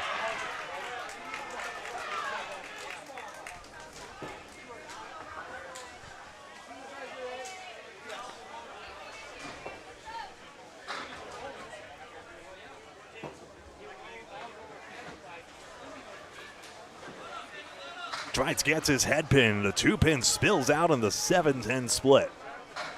Harris. Now this is a pretty favorable leave. Did the wood turn enough, or can it drive through the backwood anyway? He's guaranteed the 150s.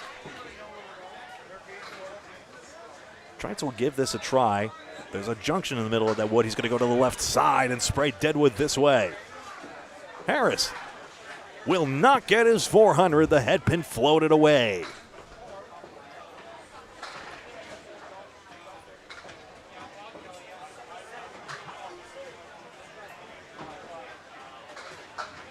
Jack Berrigan, that's your cue.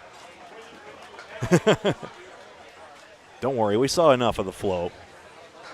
Yeah. And again, Abel's going to have possibly 1,700.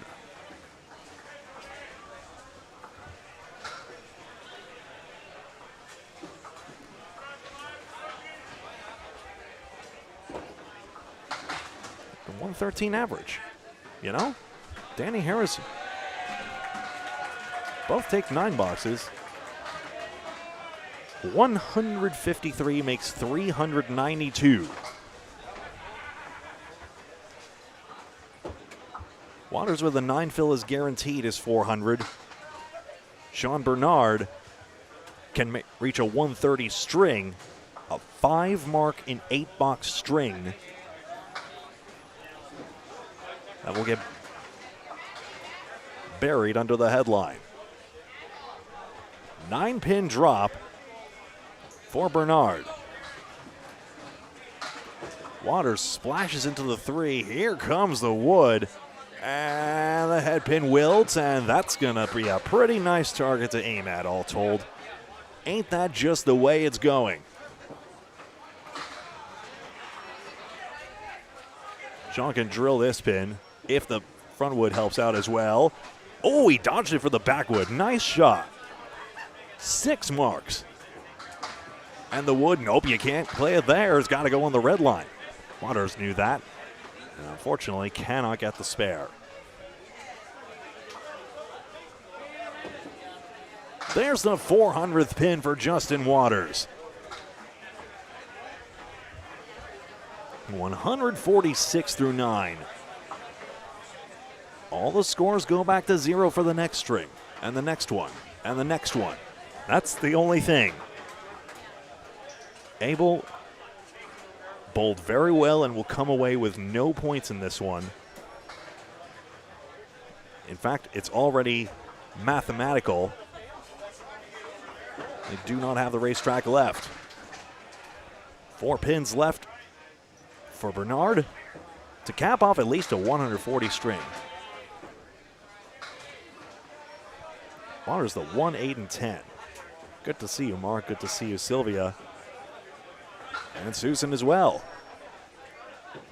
So another stream, it should be another stream, starting soon. Good, it drives on back. That was an interesting spinning piece of wood to take it out.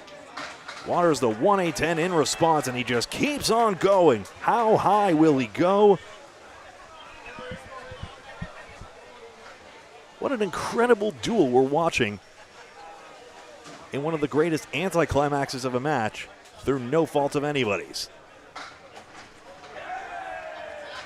Academy Lanes probably won't make 700, but they're going to come darn close to this one. It'll be extremely interesting to see.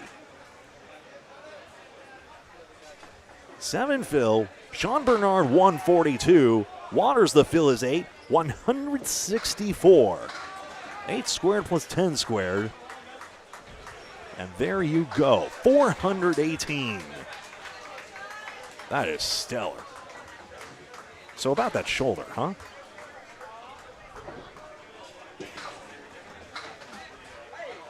Daly would need some marks here to crack 680. 676 is the highest record. Abel had 673 earlier in the tournament.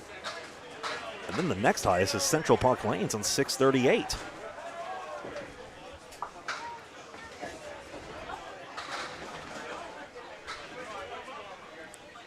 So 673 lucky strike and 676 lucky strike and 673 Abel evolve. This will be very tricky to run down if this mark is not made. Greg, I've got updates whenever you're ready on standings. I'm very curious about the chase here and the mark not made, so go ahead, Paul. Okay, for Division 1, Drywall Concerts takes 6 points. They still lead first place in Division 1. Look at that 2-round bye to the semifinals tomorrow afternoon with 3 matches to go. One more today. They're 46 and 18. Fenway Academy takes 8. They're now second at 43. Canada 5 had their streak of 26 lost, but they won the third and they won total 6 points to 2 over Team USA. So Canada 5 right now is in 4th place. Our featured match on the other stream. I'm sorry, excuse me. They're in 3rd place. 3rd place at 42 and 22. Kingswood Bulletproof lost 6 to Drywall Concepts. They're now 41 and 23, one behind 3rd for 4th place. In 5th place, A Plus Accounting takes 8, back in 5th, 40 and 24. On the outside looking, Maria's got clobbered by Birchall's siding. A triple strike for Freddie Toffmeyer the last 2 boxes to win it by 9 pins. They were down 24 going the last two boxes, and they win it. And they go, that helps Birchall's siding go to 30 and 34 outside right now. But check this out. They're ahead of Maria's subs at 30 and 34. Oh, Daly just made a ridiculous one. Maria subs 30 and 34. Team USA 30 and 34. So it's been an interesting finish.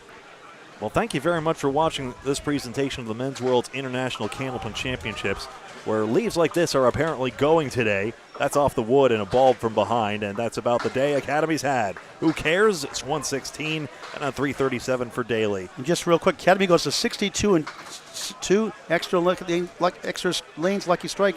Go 8-0. They're 6 behind, 56-8. They play each other tomorrow in the final match. Outlaw rides third with a sweep, 46 points. Abel 36 and 28. They are fourth, and at 32 and 32, Central Park Lanes hangs on that fifth spot. Bayers Road Ballarama is 1 behind. All right, 11 and 12 is already underway, unfortunately, so I'm not sure what to do. I'm going to have to disconnect and reconnect the Facebook stream at this point. All right, we'll I think join you back in a few we're minutes. just going to have to keep it going, actually. All right. We're just going to keep it going. I'm going to disconnect and reconnect the Facebook stream because otherwise it'll time And out. I'll get the lineups. And we'll be right back with you. Stand by.